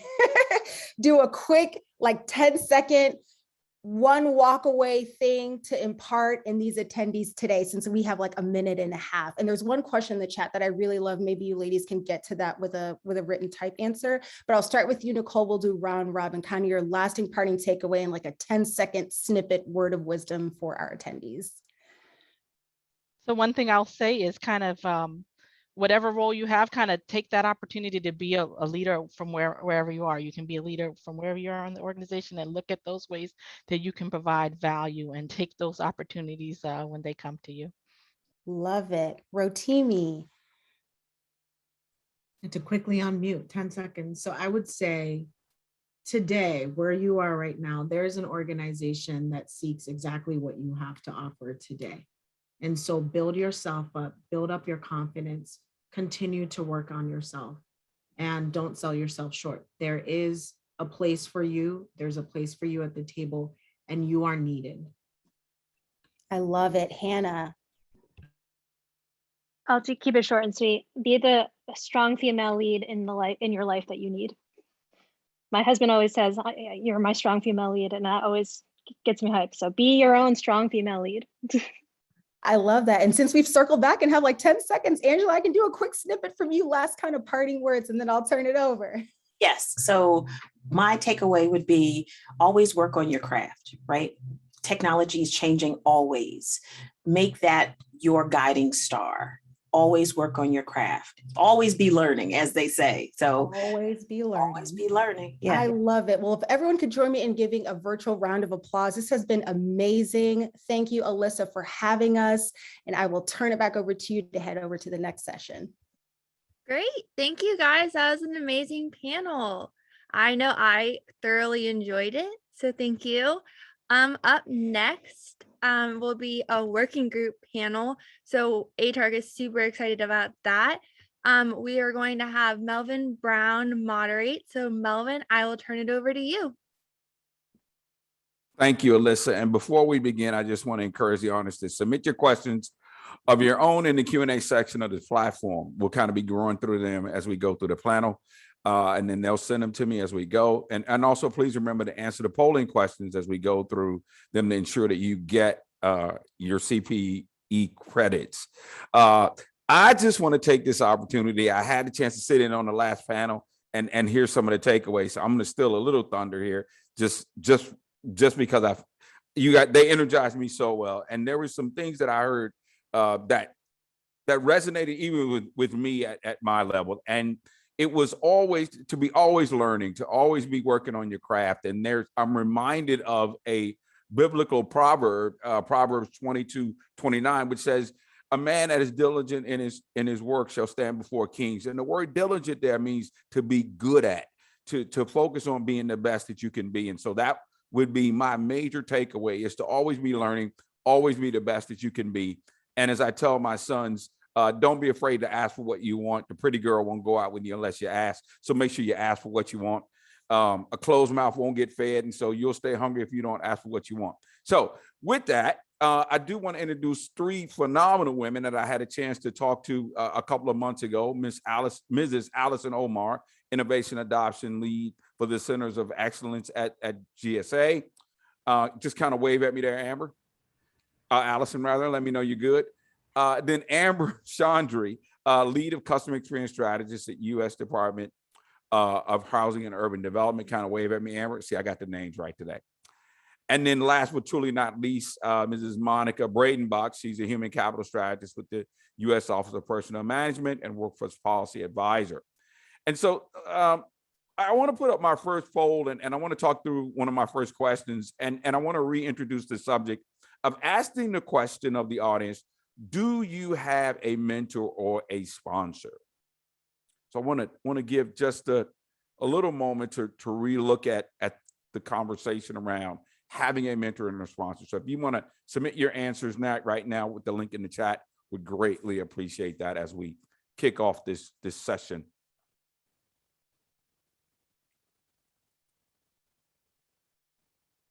All right, my numbers are looking better now. Numbers are looking better. So we're going to close the poll in 5, 4, 3, 2, 1. All right, great. Thank you for that. So the not as bad as they were the last time. So it looks like the majority of people still don't, but the numbers at least look like they went up from our last session, ladies. And so, ladies, the last time that we talked, we said that, you know, having a strong female role model, specifically TV role models, influenced your career. And so why do you think it's important now for young women to have these kind of role models and people that they can kind of mirror and mentor in their careers as they move forward? So Allison, I'm gonna come to you first. I think representation is so empowering, and it can really play a critical role in encouraging women to enter STEM fields. Amber?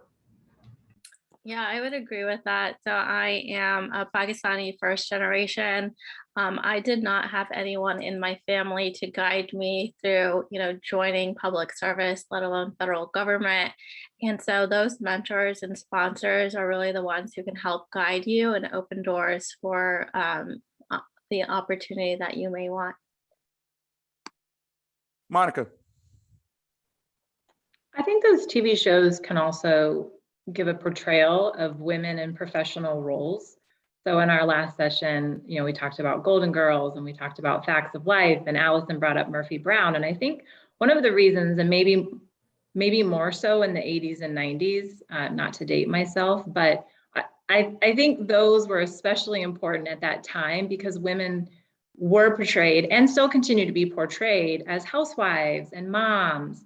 And there isn't enough dialogue about women also become business professionals and CEOs and doctors and have important jobs. And so I think that's one of the reasons why that is important. And we're seeing more of that today with movies coming out with heroines as the female role, and Game of Thrones with Emilia Clarke as the mother of dragons. And so as things like that begin to get portrayed, you're starting to see yourself in those positions, or at least the possibility of advancing into that type of situation. So Monica, I'm going to stay with you for a second. And during our last session, you talked about a little bit about the impediments that women face. You talked about, being the only woman in the calculus class, and how you didn't necessarily feel like they wanted you to succeed. And so now that you've matured, have you found that to be, similar challenges in your professional life in the workplace now? Oh, absolutely. I would say that a lot of those same situations presented themselves well into my 30s, and probably less now in my 40s. But as I was kind of coming up through my own career, I would, to the extent, for example, I had a job once where I worked at a hospital, and I was in the basement of the hospital once with 3 men. And as I was walking away, one of the men asked another one, "How does he get one of me?" And for those that might not know, that is the purest form of objectification, big word there.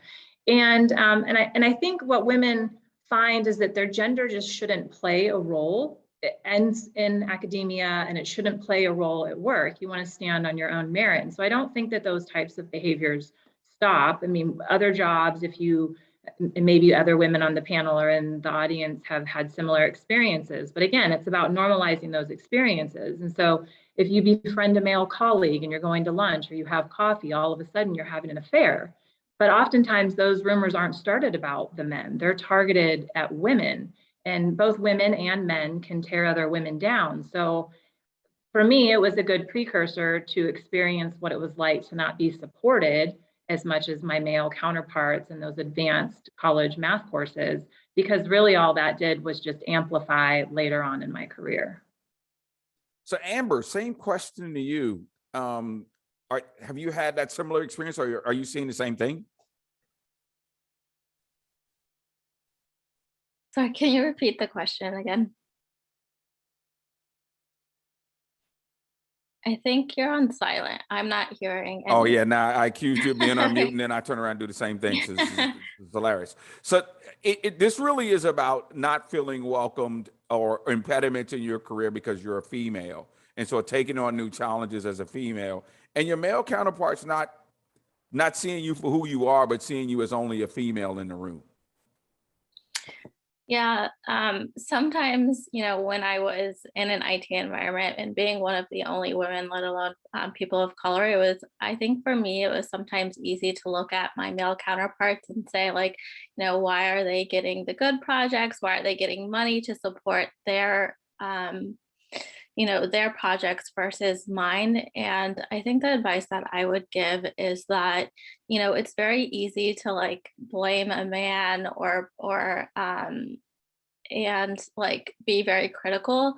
I think one thing that helped me was to just make sure that all of my like I did everything that I could to make sure that my projects were successful. So did I like cross my T's and like dot my I's and make sure that I was doing the best to my ability to showcase myself, regardless of gender, that I was just as capable as my male colleagues. And I think, again, like, you know, I am very highly critical of not just myself. And then like, you know, it's easy to get jealous, but I would say just like translating that into like making sure that you have all of your project materials to the best of your ability, and like making sure that, you know, you've done everything on your end, to make sure that you shine just as much as everybody else shines.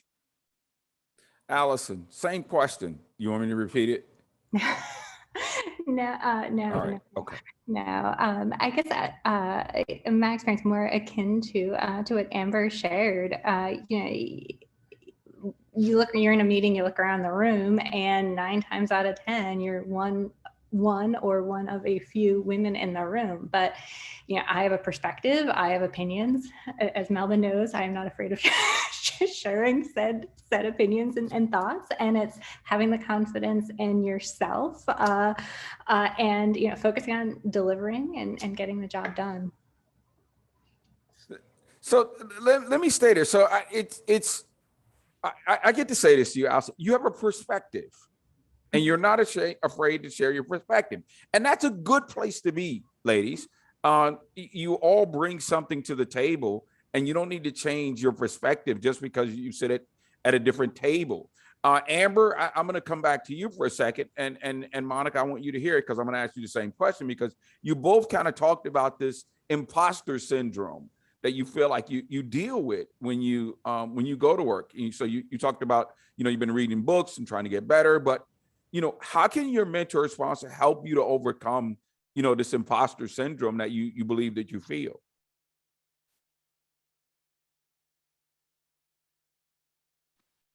Who do you want first, me? Yes, please. Okay. I think that I have finally kicked my imposter syndrome probably this past year. And I think one of the things that has really helped me is realize that, you know, all of leadership is kind of like faking it till you make it, right? And so like just the appearance of, you know, being confident sometimes and like inspiring your team, like goes a very long way, because sometimes we are dealing with problems that we have never dealt with. And so I think just like keeping in mind that, you know, everyone is also figuring it out, really helps, you know, level the playing field, and then will hopefully help others kick their imposter syndrome as well. Monica, over to you. Well, you mentioned too about the books that we read, and I think it's important, kind of goes back to the conversation about the television shows that we watch. It's about seeing yourself represented in those spaces. So for me, it was about either normalizing the experiences that you're having, or honestly, in some cases, it's just being warned about an experience that you might have. So when I was reading Lean In by Sheryl Sandberg, she talks about being pregnant and late for a meeting. And I've never been pregnant, so I don't know what that's like, but I can only imagine how awful it is to be swollen and carrying around extra weight and sweaty as you're rushing to a meeting and already just, you know, being a little off. And she's hustling all the way from the back of the parking lot, as all of us have experienced when we haven't gotten somewhere early and a parking lot at work is full. And she rushes into this meeting. And then one of the first things that she says is, we need a parking spot for women.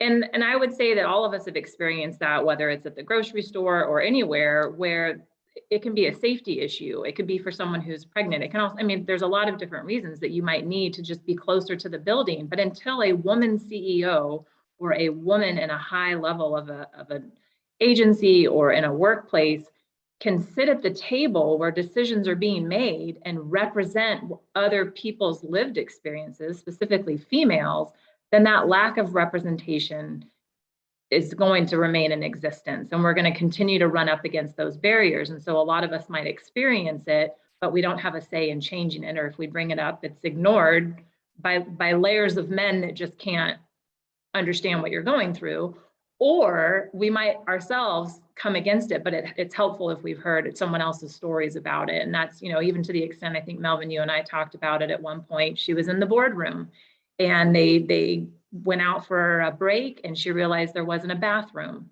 at that level. And so things like that, it takes a woman or anyone who's not equally represented to live in that space long enough to say, hey, have we ever taken this into consideration? So I think that that's helpful, because until someone else normalizes it for you, I think that's sometimes where imposter syndrome can stem from, is wondering if you're the only one that's experiencing it, if it's a reflection of you, or if other people are going through the same types of things. It's also one of the reasons I think social media platforms are really popular, because they normalize people's lived experiences.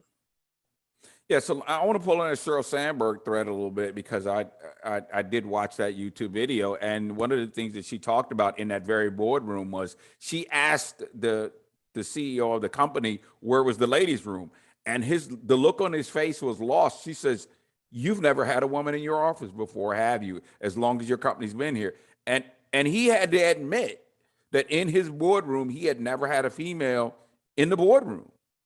And so it shined a light on just what Monica's talking about, just the lack of equal representation at the table. Right. So in our first session, I talked to you all, and we took a poll earlier, and I'm glad that the numbers are coming up, but they're not all the way up. They're not in a place where I'd like to see them be. But we talked a little bit more about having sponsors and mentors and the role that they've played. So 53% of you all on this conference said that you don't have a mentor or sponsor, and then 47% said that you do. And so I guess the question I want to ask each of you, and Allison, I'm going to start with you, is how has a mentor or sponsor played a critical role in your career development? I would say first and foremost, just being a sounding board. If I need advice, if I'm thinking about career opportunities or potentially, training opportunities, getting that perspective from them, because they've been there, right? They have a career that I am trying to attain. Yeah, so it's getting that perspective, and I think the other aspect is networking, right? If one of my mentors is connected to someone that I am looking to meet for XYZ reason, making that connection, having that touch point. Amber, over to you. Same question. Yeah, so I had mentioned that, first generation, I did not have any good examples. So I think mentors throughout my career have really helped develop me personally and professionally. I think my mentors have taught me to be more confident. They have taught me it's not what you say, it's how you say it. Melvin, you have called me to say, I have experienced the same situation as you. This is how you should handle it based on my experience. And so those mentors are really great for that development and to give you some perspective of how to handle a situation. And champions have been such a great part of my career as well, because, I am also a young GS15 creating a centralized CX capacity at a department. And I am thoroughly grateful for that. But I know that that wouldn't be possible without my champions who have opened the door for me and believed in me to do my job, and also my work for the American public as well. And so both mentors and champions have played a huge part in my career as well. Monica.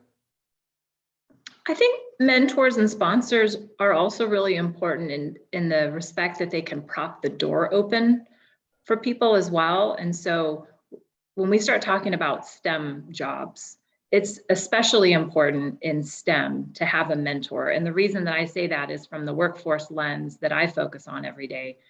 And when we look out at future jobs, and we've seen during COVID, the knowledge jobs that have taken precedence and move things forward in IT so that we can all do things like this, and we can meet virtually, and we can continue to have our doctor's appointments virtually. That all required someone in STEM to move some of those technologies forward. And what worries me is if women are not getting into STEM jobs or having a mentor to move them in the direction. That can just be if you're in high school, if you're new, you're picking out your college classes, you're picking out what your career is going to be. If we're not encouraging women to go into those roles and we're not propping the door open for them to usher in a new era, then as time continues to go on and those jobs continue to be prevalent, then they're also not going to be represented at the leadership level. And that, and medicine is another, of course, big area where we've seen a big difference in the post-COVID world. How many people do we have in the science and the medical community? And are we continuing to encourage women to occupy those leadership positions?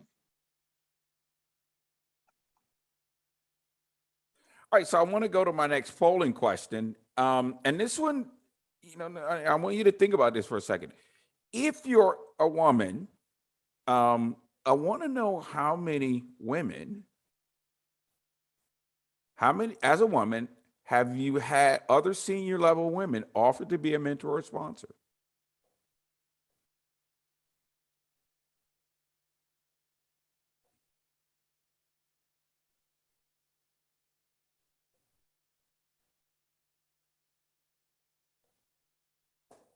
You can answer now if you haven't already answered.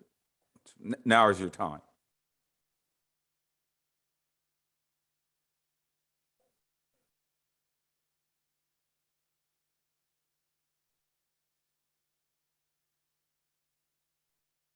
Okay.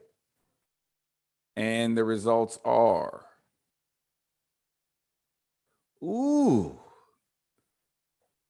All right.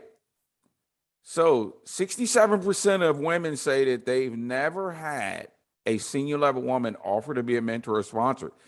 That's huge. Maybe we should talk about why that is, Melvin.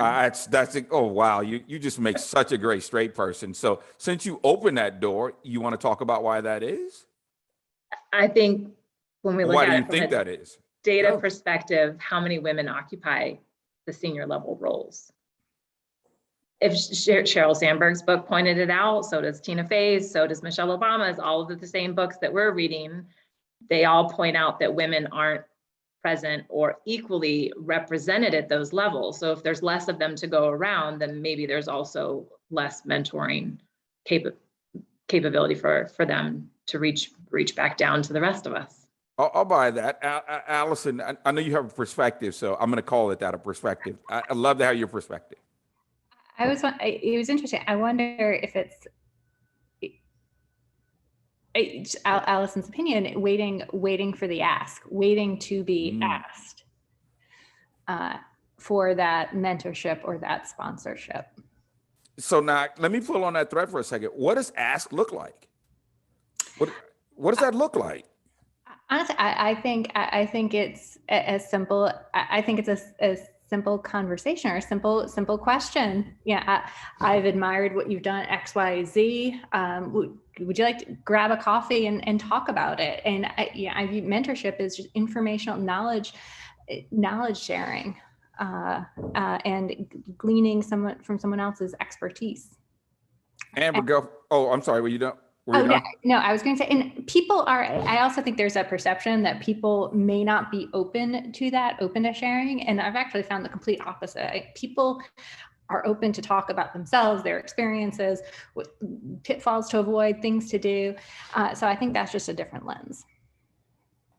Yeah, okay. I can definitely share an example of how to do that because I just recently did this. So I recently completed a detail at the Department of Treasury and had started as fully remote, like my entire time on detail was fully remote. And so being a new employee that does not know a single soul within Treasury, I had realized that on my LinkedIn that there was a South Asian woman who had like a Muslim sounding name. And so I basically reached out to her, chatted her on Teams and was like, hey, I noticed that you are South Asian. I also noticed that you're a senior executive. I just wanted to tell you how much I admire you because I have never met a South Asian senior executive before. I just started Treasury as a new employee. I don't really know anyone. I would love to have a virtual coffee with you. Can we set up some time to chat? And she was, again, like Allison said, she was very receptive to meeting with me. And so when I met with her, it was a great conversation just to get to know each other's backgrounds. And I had even asked her, like, would you mind mentoring me while I'm on detail? And she said, absolutely.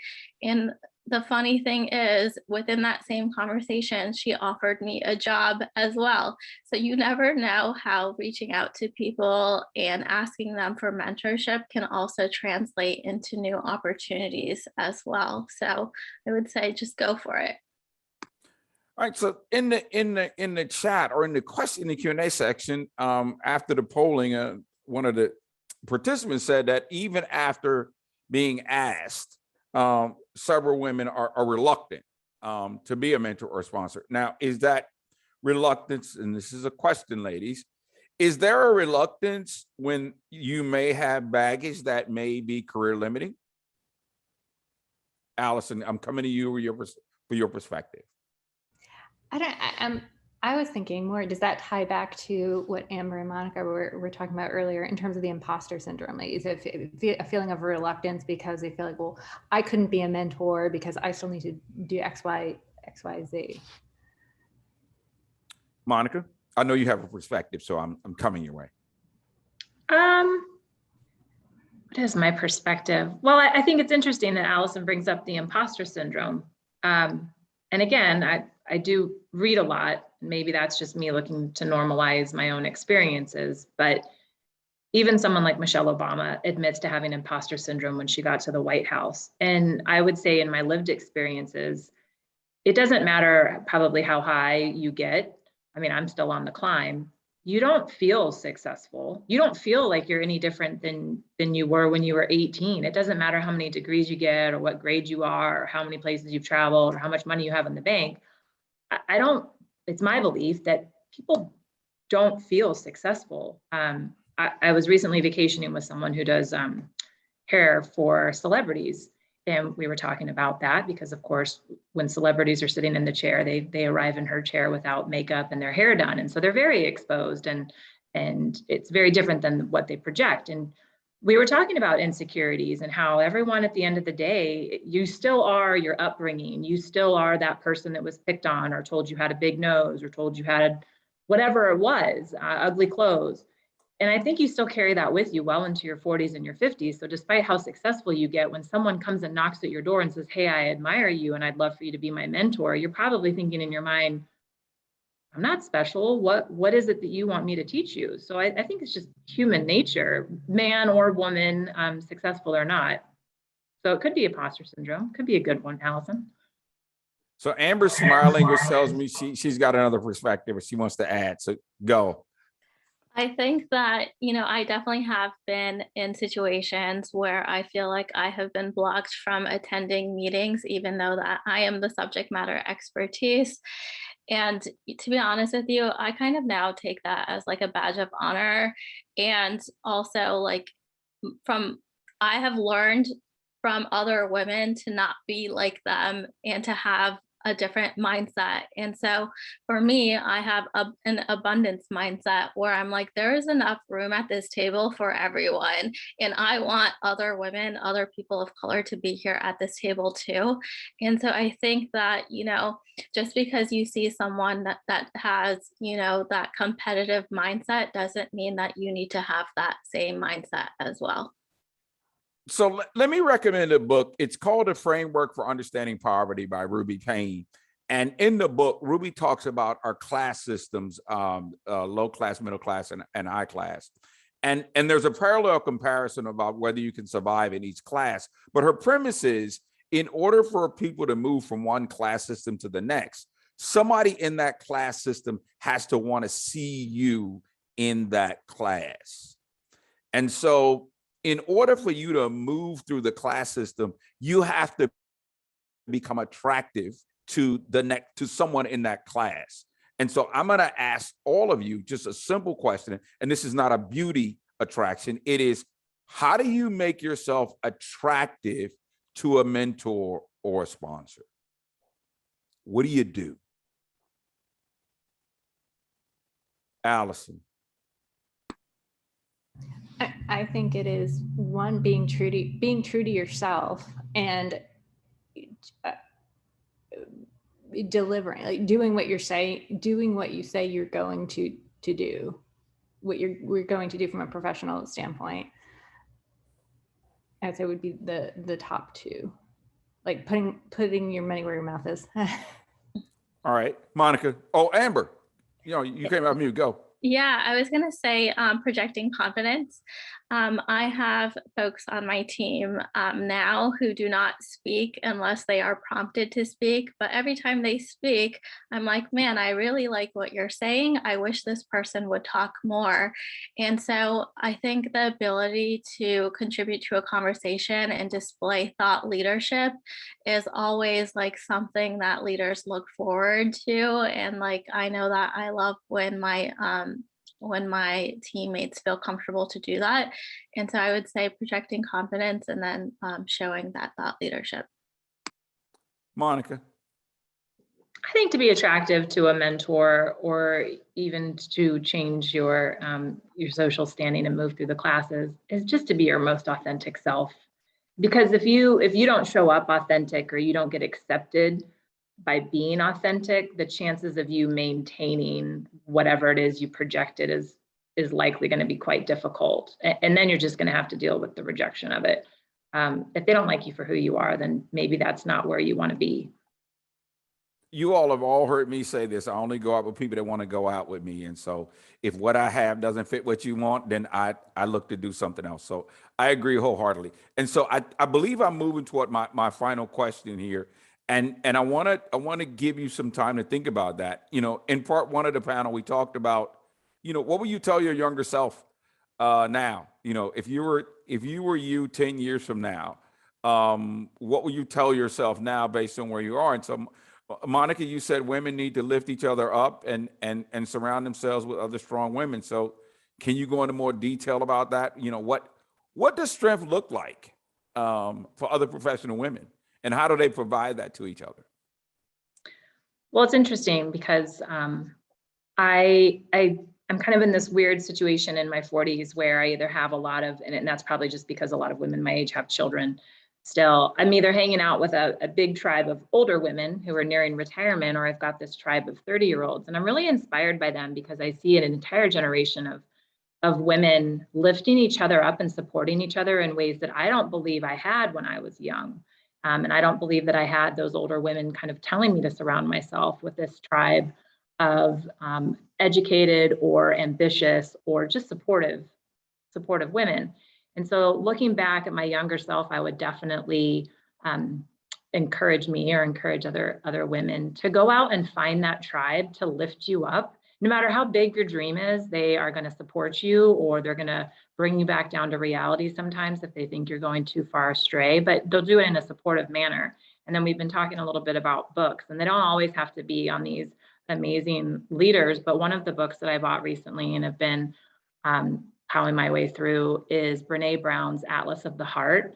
And it's phenomenal because it gives an entire dictionary of meaning to a lot of the words that we use to describe how we feel. And one of the things that I liked the most about her book is she talks about how she taught her children that everyone has a flame.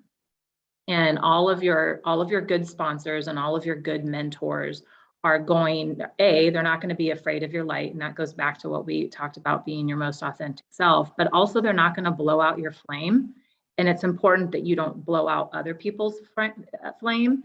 And so if you have a tribe that's protecting your flame and celebrating your flame, then you can bring what you were born, right, Melvin, what you were born to be, you can bring that into the world and feel confident that you're being authentic and you're doing what you're meant to do. And then you have this tribe of women that are supporting you. So I think I would have told my younger self to just go out and look for that tribe. Amber, you said you give yourself more empathy. What is empathy and why is that important to you? Yeah, I mentioned earlier that, I used to be very critical of myself, but now I have a lot more empathy and like understanding so that I'm not as critical. And I think empathy during, this 2 years of a pandemic is especially critical because I always tell my team that the idea that life is normal that our work life is supposed to be the same as it was pre-pandemic is just ridiculous. I don't expect anyone to work just as hard. We've had family members, people have gotten COVID, and like everybody's dealing with, mental health issues. So I think having empathy for ourselves is especially important. I think empathy also shows up in my work, having empathy for the public as well, like the American public, and being able to put yourself in the public or other people's shoes also has allowed our team to then create like innovative solutions to those problems that people face with the government. And so that is another way is, sparking innovation. And then I think just like having empathy and means that leaders are more inclusive and our teams are more willing to be engaged once they see that their leaders are empathetic to their situations as well. Allison, you said that don't put a ceiling on yourself. You talked about patience and persistence. Well, when did you learn that lesson, and why patience and why persistence? Honestly, from my mentors over the years throughout my career, it's advice I've been given from multiple senior women in the technology profession who've had long, successful careers, and it's something that something I have internalized, keep it in mind, and something I pass on to others as well. And I think that why patience and persistence, there are always going to be challenges that we as individuals are dealing with from a personal standpoint, from a professional standpoint. We're always going to have roadblocks, but it's how you deal with them and keeping your eye on the prize. All right, and so my final poll question is centered around this last mentor and sponsor question. And ladies, have you ever had a man that has offered to be a mentor or a sponsor? Did I win the buzzer by hitting my mute off? Well, no, I got to get my poll question up first. As they're pulling it up and they're responding. Thank you.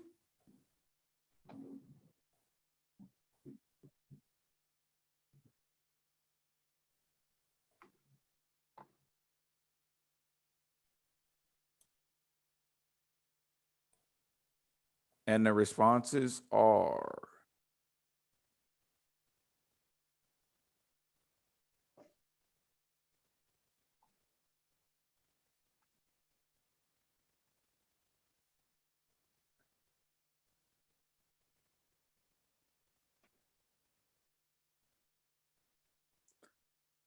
any guesses? Would I see any different results? Ah, look at there. So I want to leave us on this note. Or these ladies are looking at me as if they just can't believe that. You can close this one now. Thanks, Alyssa. 56% say yes, men were more receptive to being mentors than women. I'm not gonna dig into that right now. That might make a great sequel as to why. We may have another conversation about that. But I want to take this opportunity to thank you, ladies, for such a great panel. Thank you for your insight. I've said it before, I've said it again. You were born to be great. Go be great. Alyssa, thank you so much. And to ATAR for allowing us this opportunity. Looking forward to future sessions with smart women like this. So thank you. Yes, thank you guys. So thank you, panelists and Melvin, for that great informative panel. Unfortunately, that is all the time we have for today. Thank you again to Red Hat for partnering with us and to all of our amazing panelists, our moderators, and our amazing keynote from earlier this morning. Also, thank you to you, our audience, for joining us today. We hope to see you at our next event later this week. Before you go, we do have one last poll question for you. If you would like to receive a CPE credit right to your email, it is in case you have answered all of your poll questions today. You do have to answer all 9. So if you have, feel free to answer the yes. We'll email that right to you if you have. So we make it super easy peasy for you. So I'll give everyone a second and then I'll close it out.